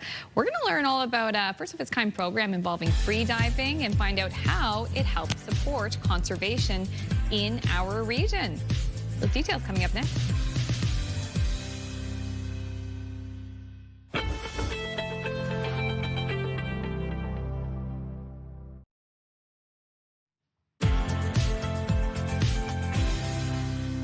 Good Good morning, Charlottetown. 7:43, 8:13 if you are in Newfoundland and parts of Labrador. And yes, we're starting to see that sun rise. We're going to see a little bit of that sun popping through pretty much all of Prince Edward Island for today. Could see a little extra cloud coverage in parts of Charlottetown for today, but for the most part we are going to experience those sunnier skies, although it is going to be a little bit of a cool start to the day. So as we go through our day today, we are going to see that there are temperatures that are a little bit colder to start our day. Like I said, we are looking at -32 here up in Edmundston, -21 in Fredericton, -19 over in St. John. Right now in Charlottetown, -16, but there are wind chill factors in effect. So as we can see, feeling more along the lines of -25 in Charlottetown, -22 in McAdam, -24 in Fredericton. So again, make sure you are bundling up as you start your day. We will see a little bit of a reprieve from this wind chill as we head later into the day. Conditions warm up a little bit. So not as bad later on into today, but again, to start your day, if you are heading out and about, just bundle up. Make sure you're wearing that hat, those mitts, that scarf. As we look over in Newfoundland and Labrador, we're looking at -21 up in Nain. Not a whole lot of wind chill factors throughout the rest of Newfoundland and Labrador. And again, temperatures not looking too bad a little bit later into today. Now, we do have a yellow alert in effect for parts of Labrador. So a winter storm is going to be coming through Friday and Saturday, and that should see snowfall of about 30 to 50 centimeters with northerly winds gusting up to 80 kilometers per hour. So if you do have to get out and about on Friday or Saturday, just make sure you take that into consideration. And there is that blowing snow advisory as well, with an additional snowfall of 10 to 20 centimeters.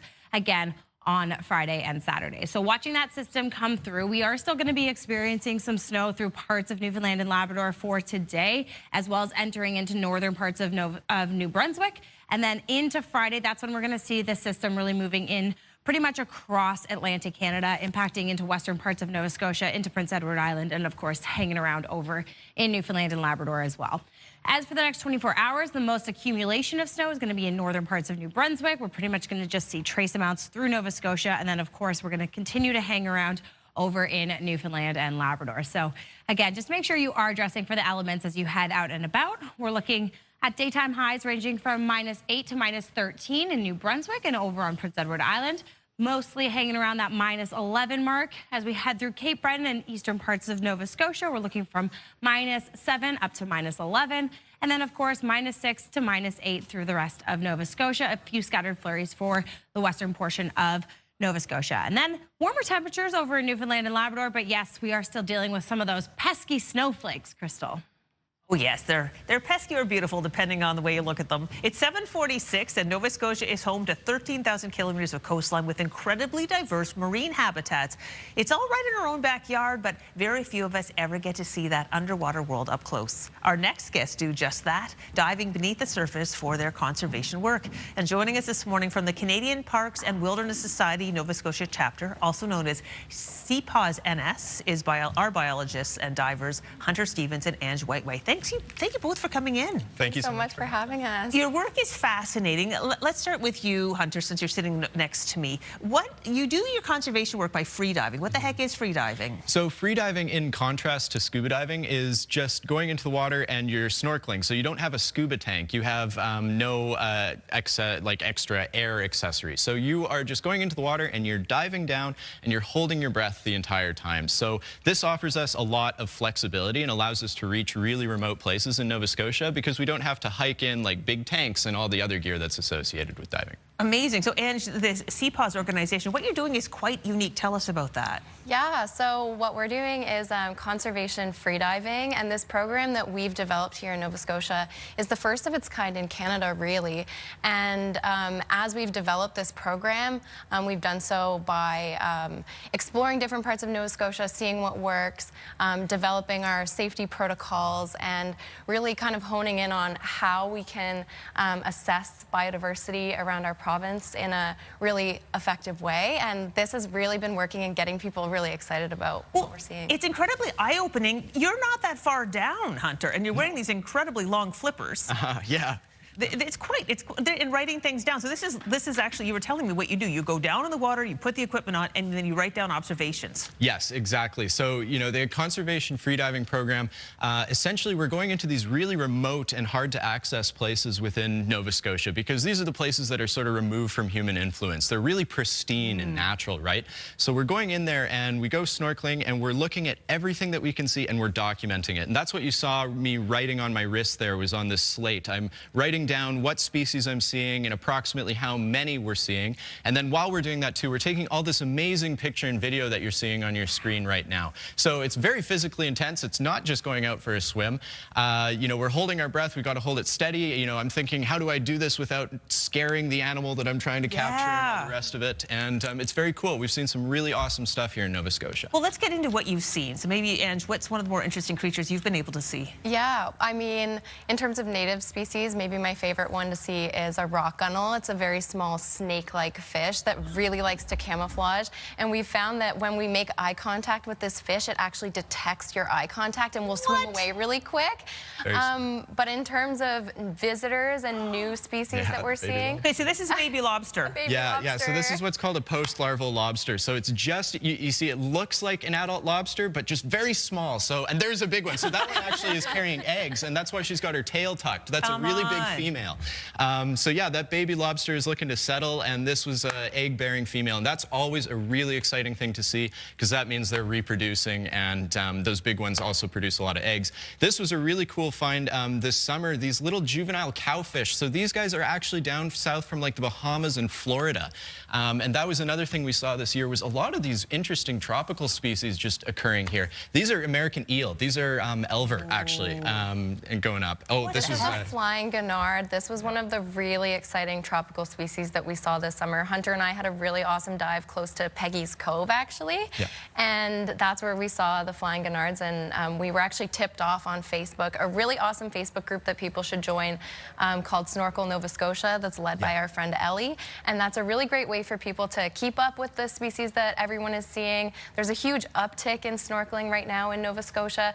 So, I mean, the Facebook page is being updated every day, so you can see what people are seeing if you're not planning on getting in the water yourself anytime soon, because it's a bit cold. Well, as long as you're taking nothing but pictures and leaving nothing but memories, right? Like you're not hurting anything. And that's holy moly. Yeah, and that's why we love doing this, is because it's really like very observational. We're not taking samples or anything like that. We're not disturbing nature as much as we can. We're just observing it, documenting it, and bringing it to people at home. Okay, this is incredible. Well, gosh, okay, a couple quick notes. This is the wetsuit you wear. It's camouflage, so the fish don't get scared, which is fascinating. You brought the giant flippers in. They're as tall as taller than a toddler. This is wild. So for people watching at home, obviously you've piqued their interest. How can they get involved in this? Right, so this is one thing that I really want to emphasize, is that snorkeling is very, very accessible. Anybody can do it. Hi, Mom. My mom, you know, she sort of has some mobility issues, and she loves snorkeling because when you're in the water, you're very weightless. So I really want to emphasize that we have people snorkeling from 8 to 80. You know, anybody can come in and do this. And again, join that Facebook group if you're interested. You know, shoot us a message and you can come out. If you want to get into the research end of it, we really like the citizen science platform called iNaturalist. So if you have a camera, and it doesn't have to be underwater, it's just anytime you're outside in nature and you're just taking pictures or documenting some evidence of an animal or something like that, and you put it onto this platform, and then that data is actually going to be used by researchers all over the world, and including us. So wonderful. Please get involved. Please get involved. Thank you so much for getting. We'll put the information on our website about CPAWS NS, and we've got to turn our attention over now to Amanda with Health and Medical News. Wow, fascinating research there. Health and medical news now. The threat to human health posed by plastic will skyrocket in the coming years unless the world does something to address the issue. It's one of the topics in Your Health.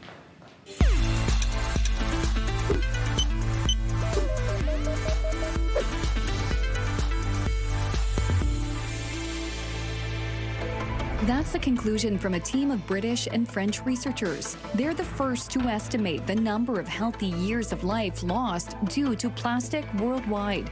Under a business-as-usual scenario, they project the number to more than double from 2.1 million in 2016 to 4.5 million in 2040. Planet heating greenhouse gas emissions from plastic production have the biggest impact, followed by air pollution and toxic chemicals. And they note their model does not include other ways plastics harm health, such as microplastics or chemicals leaching out of food packaging. A new study suggests the shingles vaccine may help prevent or delay the onset of dementia. The study was led by researchers at McMaster University and Stanford. It analyzed health data over a 5.5-year period for more than 250,000 Ontario seniors. Researchers say the cohort that was eligible for the free vaccine, based on their age, had a lower probability of receiving a new dementia diagnosis by an absolute difference of 2%, compared to the group ineligible for the vaccine. Experts say the difference works out to about 2 fewer dementia cases per 100 people.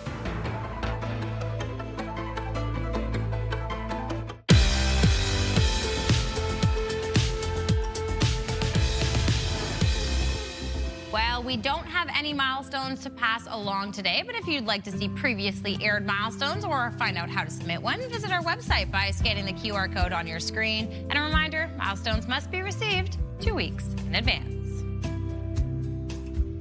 So the federal government says climate change is the #1 threat to Canada's security in the Arctic and the people who live there. Yep, CTV's Heather Wright is in the far north to find out what's at stake. The barrels are underneath, you can't see them. This is home for Darren Boutillier. Come on, let's go. He lives in one of about 30 houses on Great Slave Lake in Yellowknife, which float in the summer and sit on the ice during the winter. And over the last several years, he's seen firsthand the impacts of climate change in the north. It's been huge. I mean, we're a dry, arid area anyways, but we've had so much less rain in the last few years. The lake has actually dropped anywhere from 4 to 6 feet. The Arctic is warming faster than any other part of the planet, causing dramatic sea ice loss, thawing permafrost, and more extreme weather. According to Canada's Arctic Foreign Policy, climate change is considered the most pressing threat to Canada's security in the Arctic and the people who live here. The biggest thing is the disappearance of the ice, which will generate increased harvesting of natural resources in the north, as well as maritime traffic. Pierre LeBlanc is the former commander of Canadian Forces Northern Area. He says climate change will further intensify geopolitical competition by opening up shipping routes and creating more access to resource development, underlining the need for more surveillance. Projects are being developed as we speak to increase our ability to not only monitor the Canadian Arctic, but also to deal with issues should they happen. And as the climate warms, we're seeing very, very dramatic changes to the landscape. Experts say security surveillance also needs to include environmental monitoring. If we have a strong knowledge base, we're in a position of strength. And that creates resilience and strength and security within our infrastructure corridors and for our northern communities. While a warming Arctic presents economic opportunity here in the Arctic, it will also disrupt the delicate ecosystem and the people who live here, with advocates calling for stricter environmental protections. Heather Wright, CTV News, Yellowknife. Is in Yellowknife, I'm guessing in New Brunswick for today, although northern New Brunswick, as well as that western portion in Edmundston, is feeling quite cold as we start the day. As we talk about the weather coming through for the next couple of days, we are going to see some flurries entering into parts of northern New Brunswick for today, as well as into Friday. Saturday should see sunnier skies. Now over in Nova Scotia, a mix of sun and cloud for the most part. Could see some flurries lingering in the western portion of the province. We'll see some of those flurries coming through on Friday as well, and some sunshine popping back in on Saturday. Warmer temperatures as well, so not a bad day to get out and about. Now, as we head over onto Prince Edward Island, we are seeing a high of -11, some sunshine for today. Flurries coming into the region on Friday, sunny skies for Saturday.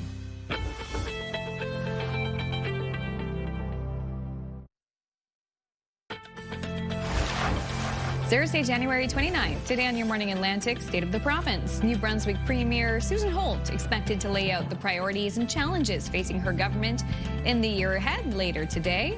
We'll have your top news headlines just ahead. And an illuminating situation. I get to visit our partners at Kent to check out some of the year's hottest lighting trends. That's coming up this half hour on Your Morning Atlantic.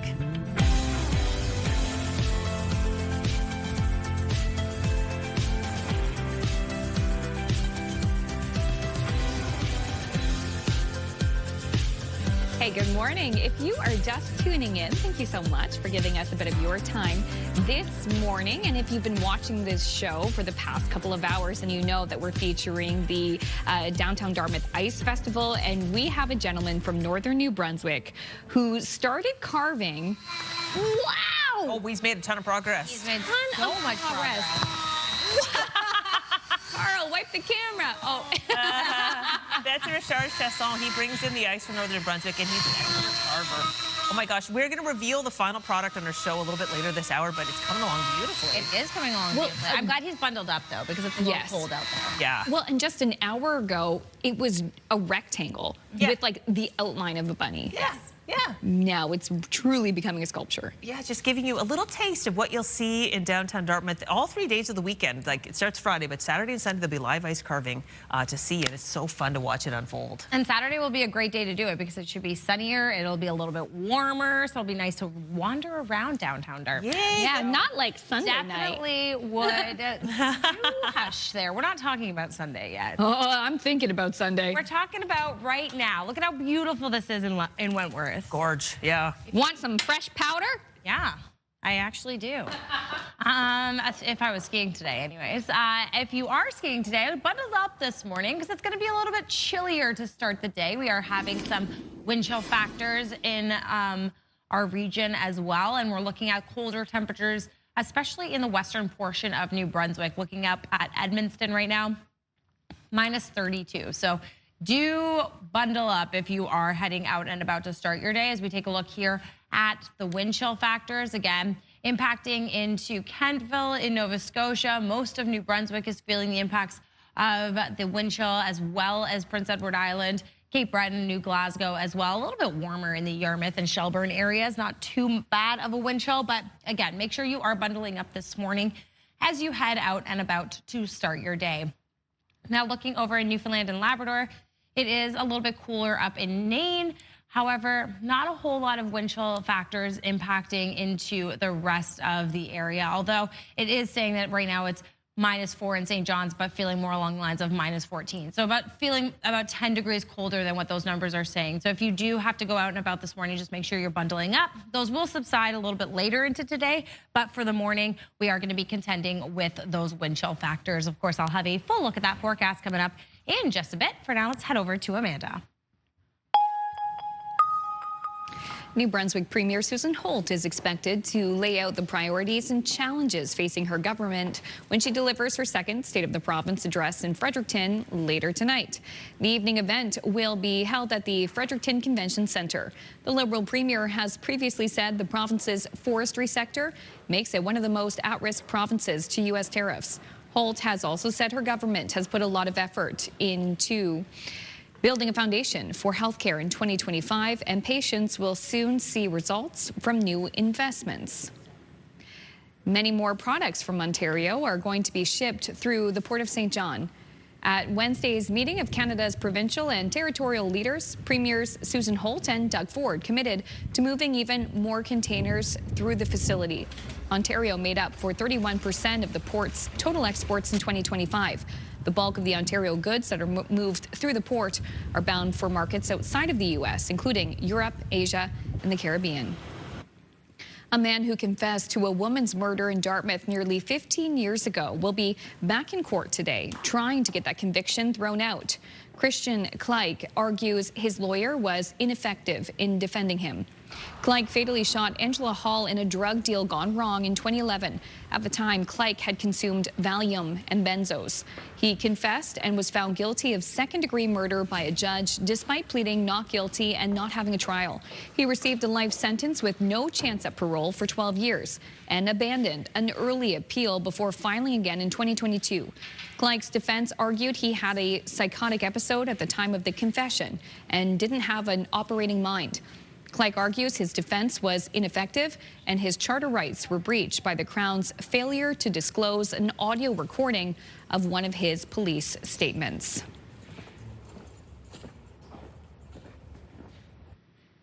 Finally, the East Coast Music Awards are headed to Cape Breton this May, and the nominees have been revealed. CTV's Kitty Kelly has the details after the official news conference was held in Sydney.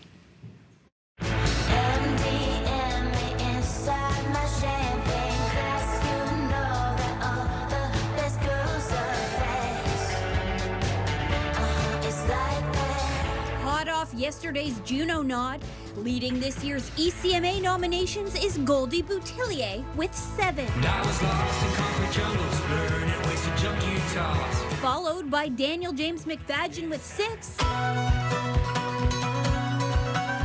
And Cassie and Maggie, along with Mallory Johnson, picking up 5 each. I hope you find a different key.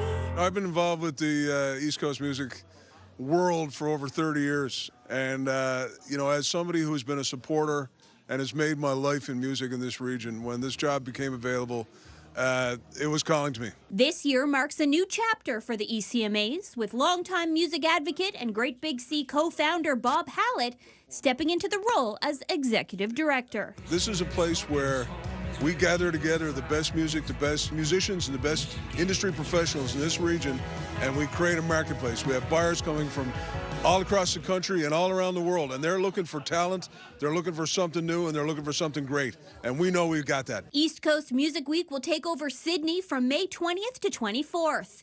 The 38th Annual ECMA Awards Gala is on May 21st, with Cape Breton favorites Bette McDonald and Maynard Morrison hosting the night. We have the deep roots of music in this community across all genres, across all ethnic groups, across all languages, are absolutely a foundation that is second to none in the world. So I just think we do this stuff better. Hallett says whether you're an artist, industry pro, or fan, there's something here for all. Everyone who comes to this, whether it's to come to the gala, to come to a showcase, to go to a conference session, to go have a meeting, or just to hang around and meet someone, they're going to get something out of this. So my job is to make it happen. I hope somebody throws you a surprise party.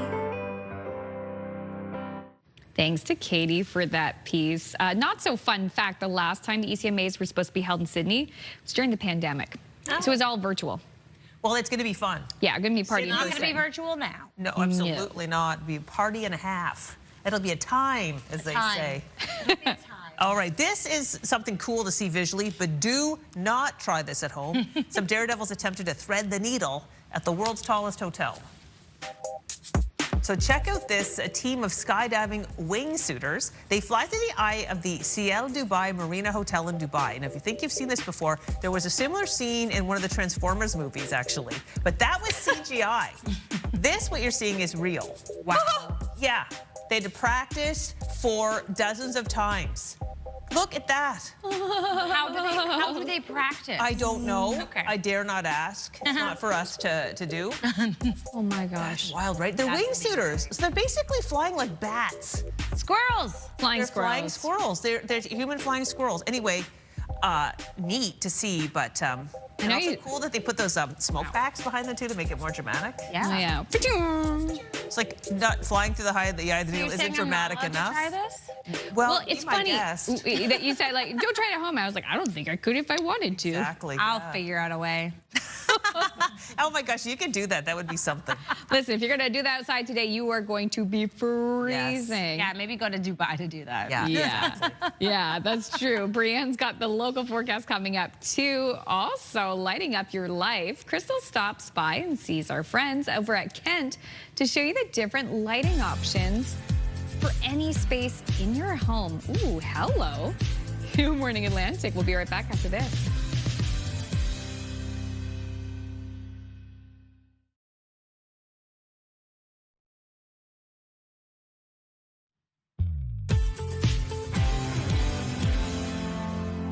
What a beautiful start to the day at Grand Manan. We are seeing it is right now 8:13, 8:43 if you're in Newfoundland and parts of Labrador, and it looks like a postcard. I love to see a lighthouse like that.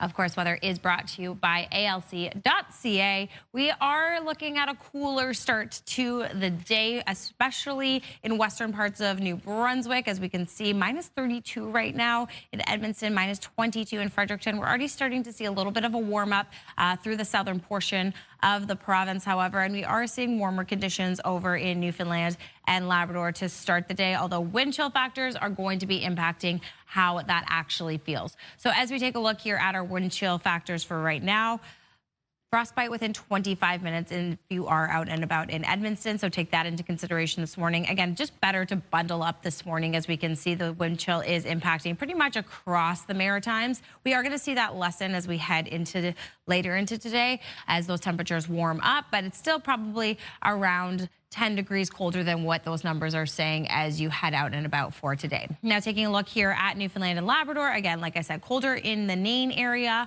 As we continue throughout the day, we will see these temperatures warm up. Once again, the wind chill warming up as well, but still a little bit cooler than what those numbers are saying. So just make sure you are bundling up. Now, we do have a yellow alert in effect for Friday and Saturday for parts of Labrador. Now, we are looking at a winter storm that is going to expect snowfall between 30 and 50 centimeters, with northwesterly winds gusting between 60 and 80 kilometers per hour. We also have a blowing snow advisory for the Hopedale area with additional snowfall from 10 to 20 centimeters. Again, that's going to be Friday and Saturday. So just take that into consideration as you plan heading into your weekend.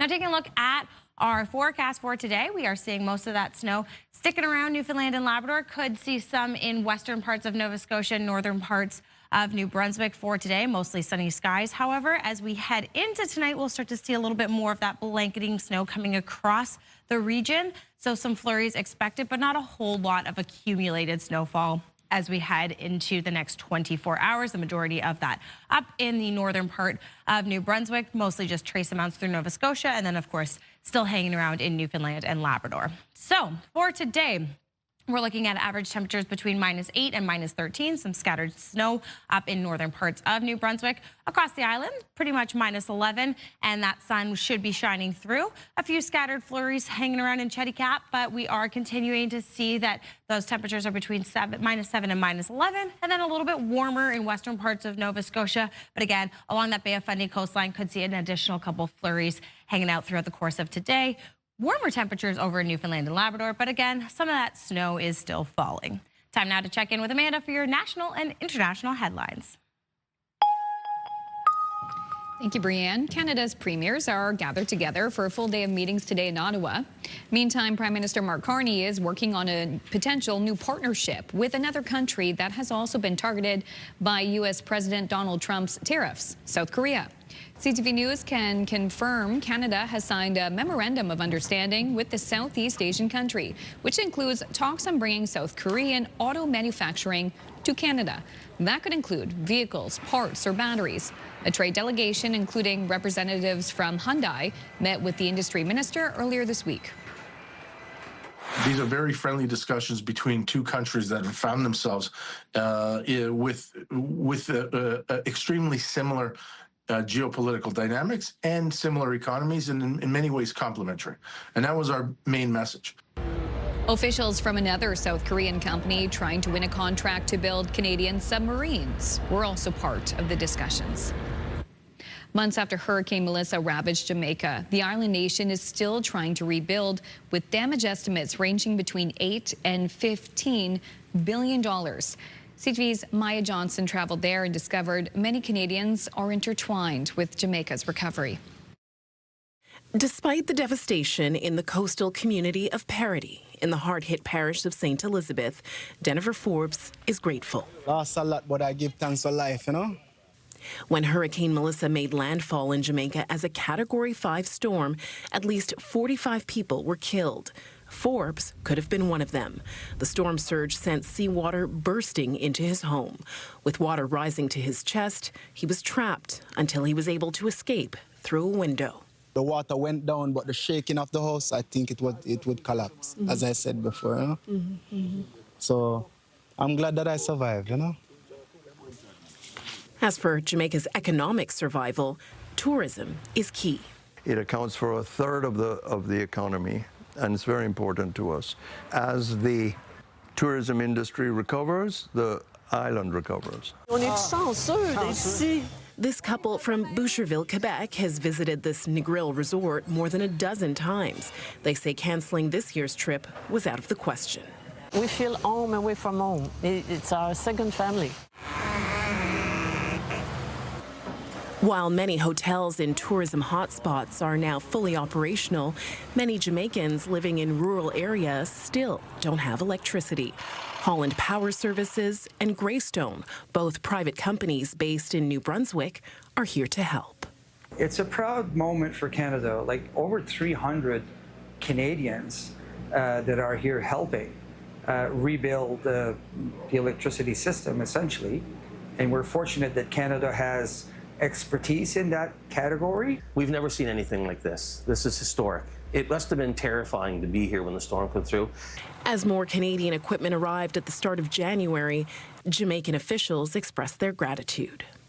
It is a wonderful sight to see the trucks and crews. Jamaicans moving from despair to determination, with a helping hand from Canada after a historic hurricane. Maya Johnson, CTV News, Black River, Jamaica. Thank you so much, Maya. Quick break here on Your Morning Atlantic. When we return, Crystal heads to Kent to highlight their lighting department. That's coming up next. Please stay with us.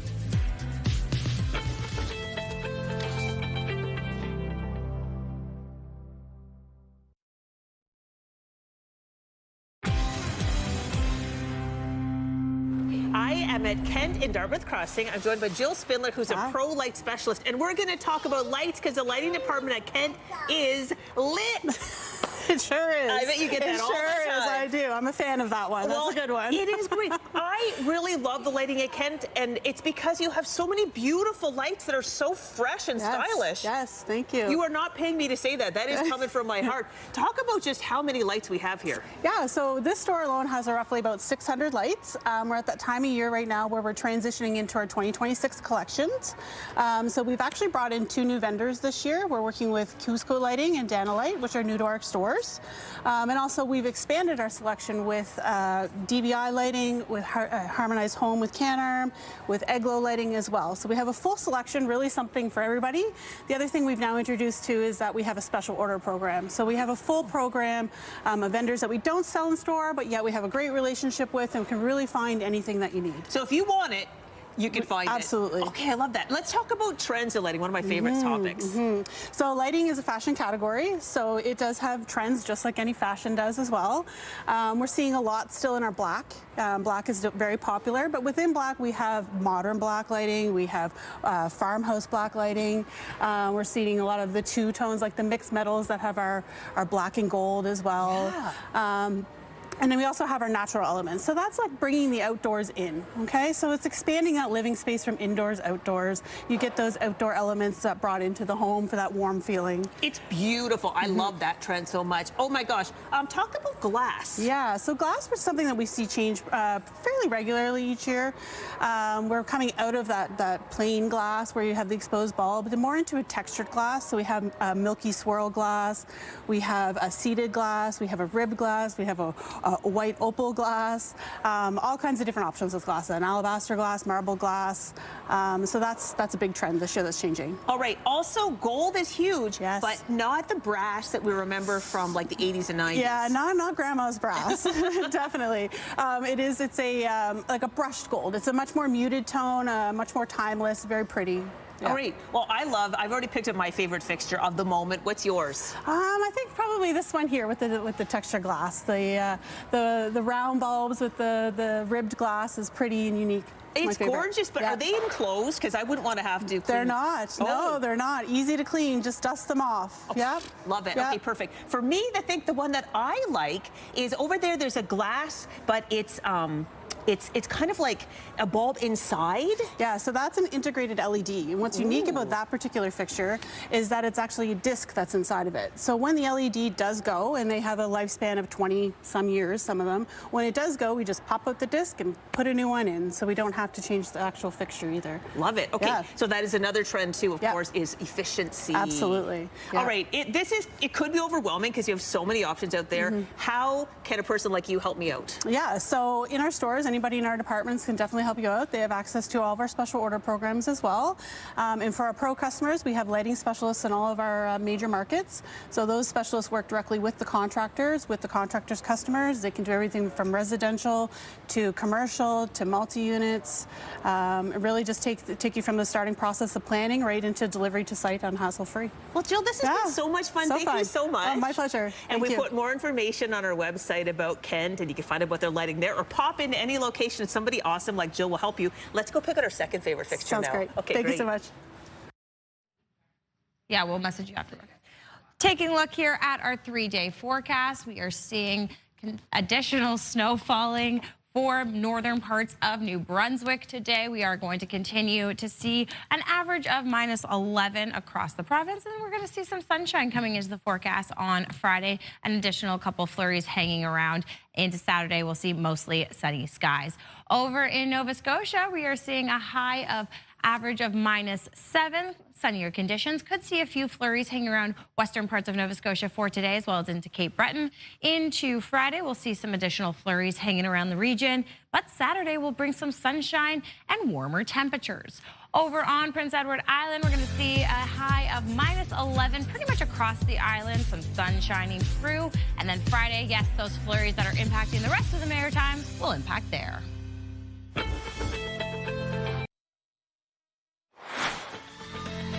Still ahead this morning, an icy piece of art. We're heading back outside to check out our live ice carving demo and see the finished sculpture. This has just happened over the past hour and a half or so. We'll show you the final piece in just a few minutes here on Your Morning Atlantic.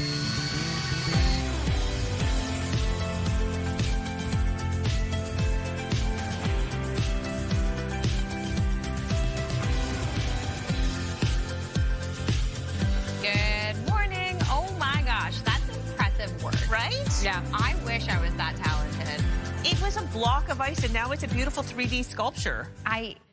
We've seen it. If you haven't been with us this whole entire time, you can definitely look online to see what Crystal's talking about. But yeah, no, it was literally a block of ice with like a design of a bunny, and now it's a bunny. 3D bunny. Yeah. It's so cool. It's so cool. We're going to go and see it shortly and like see the finished product, hear more about the East Coast Credit Union Festival of Ice Festival, if you will, in downtown Dartmouth. Festival of Ice is exciting. Maybe I should work with them on workshopping the name. You should, yeah. No, I'm kidding. It's awesome.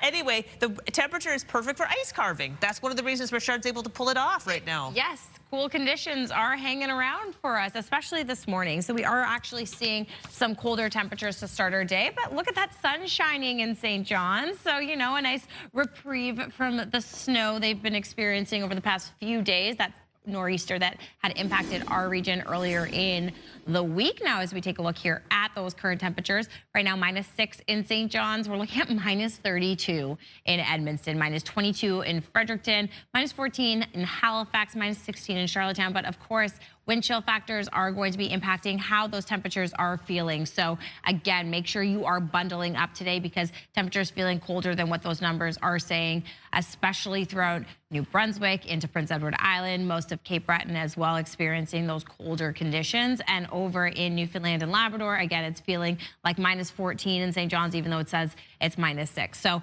again, just make sure you are bundling up today if you do have to head out and about this morning. We will see those temperatures start to rise as we head later into today and those wind chill factors start to dissipate. However, still going to be a little bit cold. So, I mean, it is winter in Canada. I'll have a full look at that final forecast coming up in just a bit. For now, let's head over to Amanda for your last look at local news headlines. Thank you, Brianne. And we begin with Money Matters. As Canadians continue to face a rising cost of living, 2 polls are offering a look at outlooks and habits around spending right across the country. CTV's Scott Hurst is here with the new Nanos numbers. Scott, with so much concern around saving and cutting back, what are the top affordability concerns this year? Good morning, Amanda. Affordability, we know this remains a huge concern, particularly as it comes to groceries. As we've seen, food prices really rise faster consistently than many other goods, and it sure seems like the price of pretty much everything remains elevated, even though the Consumer Price Index and inflation has tampered somewhat. And the government this week, we've seen honing in on food prices as well, announcing changes to the GST credit. And we've seen in recent years millions more struggling to afford groceries. And a just released Nanos survey for CTV News really provides a snapshot of how much Canadians are concerned, particularly about grocery prices. This snapshot focuses in on the cost of groceries as the main concern and remains as the top financial burden. As you see the numbers right there, more than 50% say it is the top area they're looking to cut this year, much more than housing and healthcare, and much more than gas and fuel prices and entertainment, even though many of those often seem like the prices remain significantly higher as well. And if you break these Nanos numbers down even further by region or gender or age, every demographic cited grocery costs as the area they'd most like to see reduce costs and prices come down this upcoming year in 2026, Amanda. We can't avoid the grocery store. So how much are Canadians still feeling the impact of holiday spending, and what are they doing about that? Yeah, as we look to grocery prices and the other concerns for 2026, we're still feeling the hangover of 2025 and the stressful holiday season and really the financial expectations that so many of us feel going into the holiday season.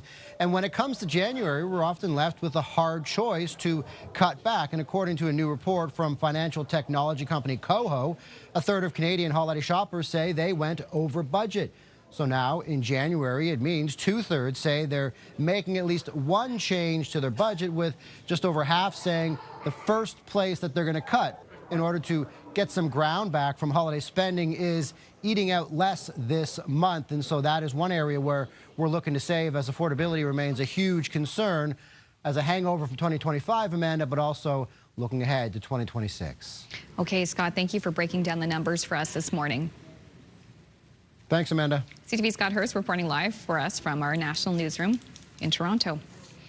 New Brunswick Premier Susan Holt is expected to lay out the priorities and challenges facing her government when she delivers her second State of the Province address in Fredericton late tonight.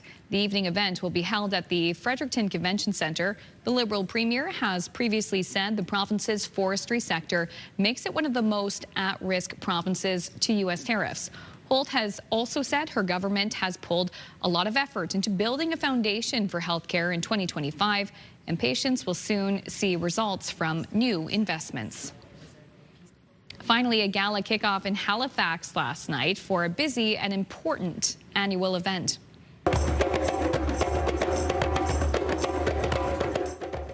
The opening night celebration for African Heritage Month was hosted at the Central Library Wednesday night. This is the 42nd year for the event. The theme this time around, as we mentioned yesterday, strength and unity, moving forward with purpose, prosperity, power, and progress. Today, we gather rooted in strength of our ancestors, grounded in community, and guided by purpose. We honor those who came before us, those who endured, those who resisted. And this year's African Heritage Month will feature more than 40 events, including musical performances, workshops, and lecture-based conversations for all ages. And Monday, Russell Gross from the Black Cultural Center will be joining us live as well to talk about all the events that they have planned for the month of February and beyond. Yay. Oh, I look forward to that. Yeah. All right, well, here's some news you can use. If you haven't heard, Haligonians are being asked to choose an official tartan for the city. So locals can choose one of 3 designs in an online competition. All are dominated by blue, with 2 options, including other colors. So this is choice 1. The most popular choice is going to be sent to Halifax Council, which will ultimately pick the winner. Choice 2. An estimated 200,000 people in the city identify as having Irish or Scottish roots. Choice 3 is here. You can pick your favorite until February 11th at engagehalifax.ca/tartan. We have that on our website as well. What's your choice, ladies? Not 2. Brienne really likes 2 because it reminds her of Seattle. Those are Seattle Seahawks colors, and I do not associate with them. For me, it's 1 all the way. Yeah, I would say I lean towards 1. I'm not saying 1's my favorite tartan in the world. I'm just saying it's the one that represents Halifax in my mind. I'm saying 1 or 3. Yeah. So taking all that into consideration, I guess our vote collectively is 1. Yeah, exactly. We'll you see. know what? It's not up to us. It's No, up it's to not. you. Up to you. Up to you. Okay, so that's happening. What else? Well, there's always lots happening in our area. So it's time now to take a look at our community calendar. And we'll start, of course, over in New Brunswick, where Chop Chop Resto Week is happening. So that is an exciting time of year. Of course, local chefs and restaurants invite you to taste your way through Chop Chop. Participating restaurants offer week-long unique menus at 3 different price levels. So, of course, for more information, you can visit the website and see what restaurants are involved. Over on Prince Edward Island, the Frozen Fairways Golf Tournament is happening this weekend. So if you want a 9-hole 3-par set entirely on the frozen Conway Narrows, well, then go register, because it's a good time to golf, I guess. Is there ever a bad time to golf? Guess not. No.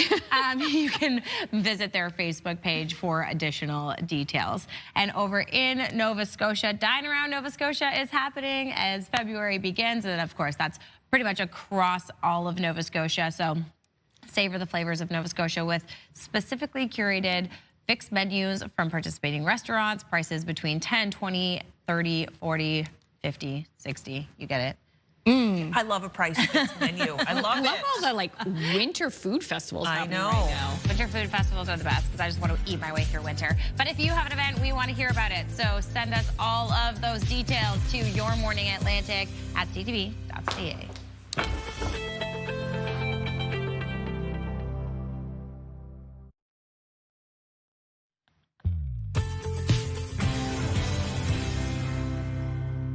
Good morning, White Point. Beautiful start to the day. We're seeing that sun shining through. I don't see any bunnies hopping around, but if you stick with us, you might see a bunny outside our studio a little bit later. Of course, we are seeing colder conditions to start our day today as we take a look here at New Brunswick. Yes, it's a little bit colder, especially in the Edmundston area, heading into Fredericton as well. So in that western portion of the province, experiencing a little bit of a cold spell as we head throughout our day today. Now, we are seeing some wind chill factors as well. So as we take a look here in the Edmundston area, right now we're looking at wind chills of -32 and frostbite within 25 minutes of about being outside. So just make sure you are bundling up, and pretty much across the region, we're seeing cooler temperatures with that wind chill factor throughout most of New Brunswick, into Prince Edward Island, as well as into most of Nova Scotia. A little bit of a reprieve from those colder temperatures over in western parts of Nova Scotia. But as the day goes on, we are going to see those temperatures warm up a little bit as that sun starts to shine through as well. Taking a look over at Newfoundland and Labrador, much of the same. You know, we are seeing those wind chill factors making things feel about 10 degrees colder than what those numbers are saying, except for up in Nain. It's going to be a little bit colder even up there. But for the most part, we are going to see a reprieve in those temperatures as we head throughout the day as well. Now, we do have a yellow alert in effect for parts of Labrador this weekend. So as we take a look here heading into Friday and Saturday, we have a winter storm that is going to accumulate about 30 to 50 centimeters of snow, and we are going to see those northerly winds gusting up to 80 kilometers per hour. We also have blowing snow in Hopedale, so snowfall between 10 and 20 centimeters for Friday and Saturday. Just take that into consideration in your plans if you are heading out and about. Taking a look at our forecast here, we are seeing some flurries sneak into northern parts of New Brunswick. Could see those hanging around the Bay of Fundy coastline as well as into parts of Cape Breton. But for the majority of the snow, it's going to stay over in Newfoundland and Labrador.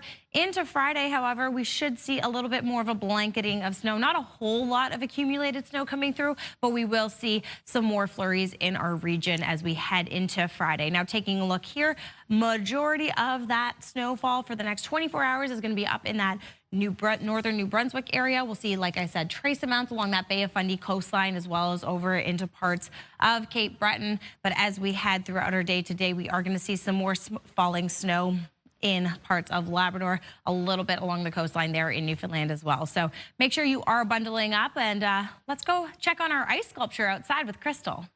Oh my gosh, Bria, look at Richard is torching it with a blowtorch, and look at it's bringing the sculpture to life. It goes from frosty to crystal clear. Richard, are you pleased at how this is turning out?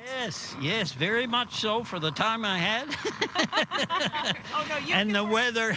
The weather is gorgeous. It's just, this is so magnificent. Queen Esther, this is your first time seeing an ice sculpture being carved. What are you thinking? I think this is pretty cool. Like, takes a lot of experience. I can't imagine doing this. I would have never guessed about the torching parts. Right? It's fascinating, and this is why literally thousands of people are going to flock to downtown Dartmouth this weekend to check out the festival, because this all will be happening all over the street, all on Portland Street, all on the waterfront. I know East Coast Credit Union is the title sponsor, and you are going to have tons of activation on the site. What's happening? What are you going to be offering the public for free? So we have 3 different activations. The first one is on the Portland Street. We're going to be having a warming station, so our volunteers will be there. You could come say hi. We also have a $500 giveaway going on to Nature Folks Spa in downtown Dartmouth. Just a little gift from your friends at East Coast Credit Union to show yourself some extra care and treat yourself this winter. We're also going to be having our ice bar on the Dartmouth waterfront. We're partnering with Hope Blooms and Hot Cocoa Boys, which is a social enterprise right here in Halifax. So that's our own way of working with other organizations that are creating meaningful impact in our community. Well, thank you for doing all that. Kate, that is literally, this is just the tip of the iceberg, if you will. There's so much happening. What else is happening? Another big part is Nova Scotia Icon Night on Friday at 6:30 at Christ Church, where we're featuring Rhea May and hosted by Katie Kelly. So that will be an exciting night of music, along with some youth musicians that will be performing as well. Fantastic. Okay, talk about the big igloo dance party. Oh yeah, so there's going to be a 40-foot igloo in Ferry Terminal Park, and there will be both concerts and DJs. So the concerts will be live music in there, and there will also be DJ parties in the evenings from 7 to 9 Friday and Saturday. Oh my gosh, it's so much fun. It's happening Friday to Sunday. Huge slew of events. Go to downtowndartmouth.ca or our website to get all the details. Tons of specials, sidewalk sales, happy hours extended, food specials, and all the free stuff too. And it's going to be a hoot and a half, and the Starsy live carving. Okay, Richard, I love the drama. This is so dramatic. Oh my goodness. So when you're watching the carving come to life, Richard, as a carver, do you want to be do we admire in silence, or can we hoot and cheer for you? Admire in silence. Oh, no. I'm not admiring in silence. I can't do that. No. It's really, really fun when the kids are there. You get the kids involved. I let them use the tools and chop away at it, and so it's really cool. Oh my, it really is. Yeah. And the sculptures will stay in place, and it's kind of fun to even watch them melting over the weeks, depending on the weather we get. Is it okay? The humans aren't supposed to touch them, but this is just our special CTV one. And you're leaving this here for us. Yes. And, you're in the shade somewhat. And if it stays below 0, this could last for weeks. Well, I find it really romantic, even after the festival's over, to walk hand in hand down the street and go check everything out. Thank you so much for coming today, Queen Esther. Oh, no worries. Thanks for having us. We're looking forward to seeing you all at the East Coast Credit Union Ice Festival this weekend. There's really something for everyone, whether outdoors or indoors. So come on down. Yeah, there is indoor stuff. And Kate, thank you so much for doing such a great job putting this on again this year. Yeah, it's a lot of fun for me, and it's exciting to see people in the community and supporting our local businesses. And Richard, fantastic, great job. All the information's on our website about the event. But yeah, this is just really the tip of the iceberg. Beautiful stuff. Okay, we're going to take a break. We'll be back to wrap up the show right after this. What do you say, Bunny? Cool.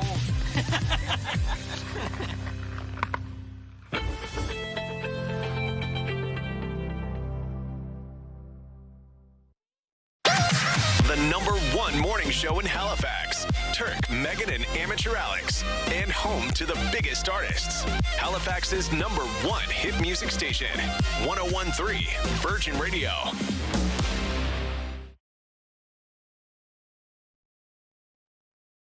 my gosh, that Dartmouth Ice Festival, so much fun. If you haven't gone, go. Yeah, and I love that creation.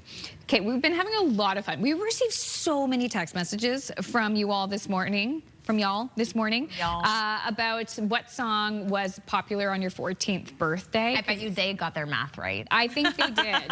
So we're going to share some songs. We're going to go back in time. Roxanne from Sydney River in Cape Breton, 1984. The #1 song in Canada was I Just Called to Say I Love You by Stevie Wonder. It says, FYI, 26 songs reached #1 in 1984 from the likes of Paul McCartney and Michael Jackson, Boy George, Lionel Richie, and Cyndi Lauper. Lionel Richie. What a year for music. Yeah, it was a great year. Great year. It was a very good year. Up next, Noella from Riverview. The #1 song for November 1981 was Physical. Oh my gosh, great song. It used to be my favorite song when I was I love that music video. I was going to say, music video, iconic. So Olivia Newton-John with the leg warmers. Setting the tone for the whole trend. Wendy, August 14th, 1971, the Bee Gees, How Can You Mend a Broken Heart? Never cared for them, and it doesn't define my life. At about the same time, John Denver came out with Take Me Home, Country Roads.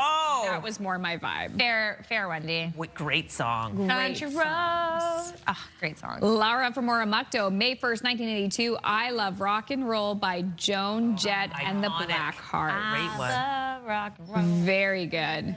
Still going today. Yeah. This is fun. Jason from Barrington, #1 song on my 14th birthday, Gangsta's Paradise by Coolio. Oh, yes. That's a great one. Oh my gosh. Oh, Good fantastic. one. Yeah, I hope that defines you, Jason. That makes me happy. Next up, Faye from Middle Sackville, 1952, Country Song of the Year. She's a country fan. The Wild Side of Life by Hank Thompson. Ooh. There we go. I hope this is defining your life as well. Sounds like a good life. It does. Cynthia from Fall River, Man Eater by Hall & Oates. Nice. Oh, watch out, Classic, boy. She'll Cynthia. chew you up. That's a good one. And also 1977, You Light Up My Life by Debbie Boone. Good song. Joanne, in Lower Sackville, Nova Scotia. Marie from Spring Hill, Hushabye by the Mystics, back around 1958. That's fun. Amazing. And Christy from Lower Sackville, I was 14 in July 1988, and the top songs were Hold On to the Nights by Richard Marx and Nothing's Gonna Change My Love for You by Glenn Medeiros. Wow. I heard these songs in my head, and I instantly time warped back to then when I looked these up. I love it. Oh my gosh, so many good ones, and I bet there's so many more out there. So many more. I couldn't get to all the text messages, but that was just a taste. Yeah. It's fun. It's fun to go back. And we love when you guys participate with us, so thank you so much for sharing all of those and doing your math correctly. Yeah. And we're just going to assume. Oh my gosh, what a fun show it has been. Control room, where are we at in our time journey? Oh, we could probably show the last laugh. Okay, this is really fun. A little sledding fail. Let's take a look at this. Send it. Oh. Oh. Oh. This is a police officer in the States. And local police department shared this on Facebook. So nobody was hurt. The little girl, there's a video. They also posted a little girl walking around. Nobody was hurt. But it goes to show you that sledding is unpredictable, even for the pros. Even for, yeah. Oh, it gets away from you sometimes. Things went downhill fast. Oh my gosh. Boy. Anyway, we want to see you tomorrow for the Friday edition of the show. There's the Big Bunny. The Big Bunny that we created today live on air. Have a great day.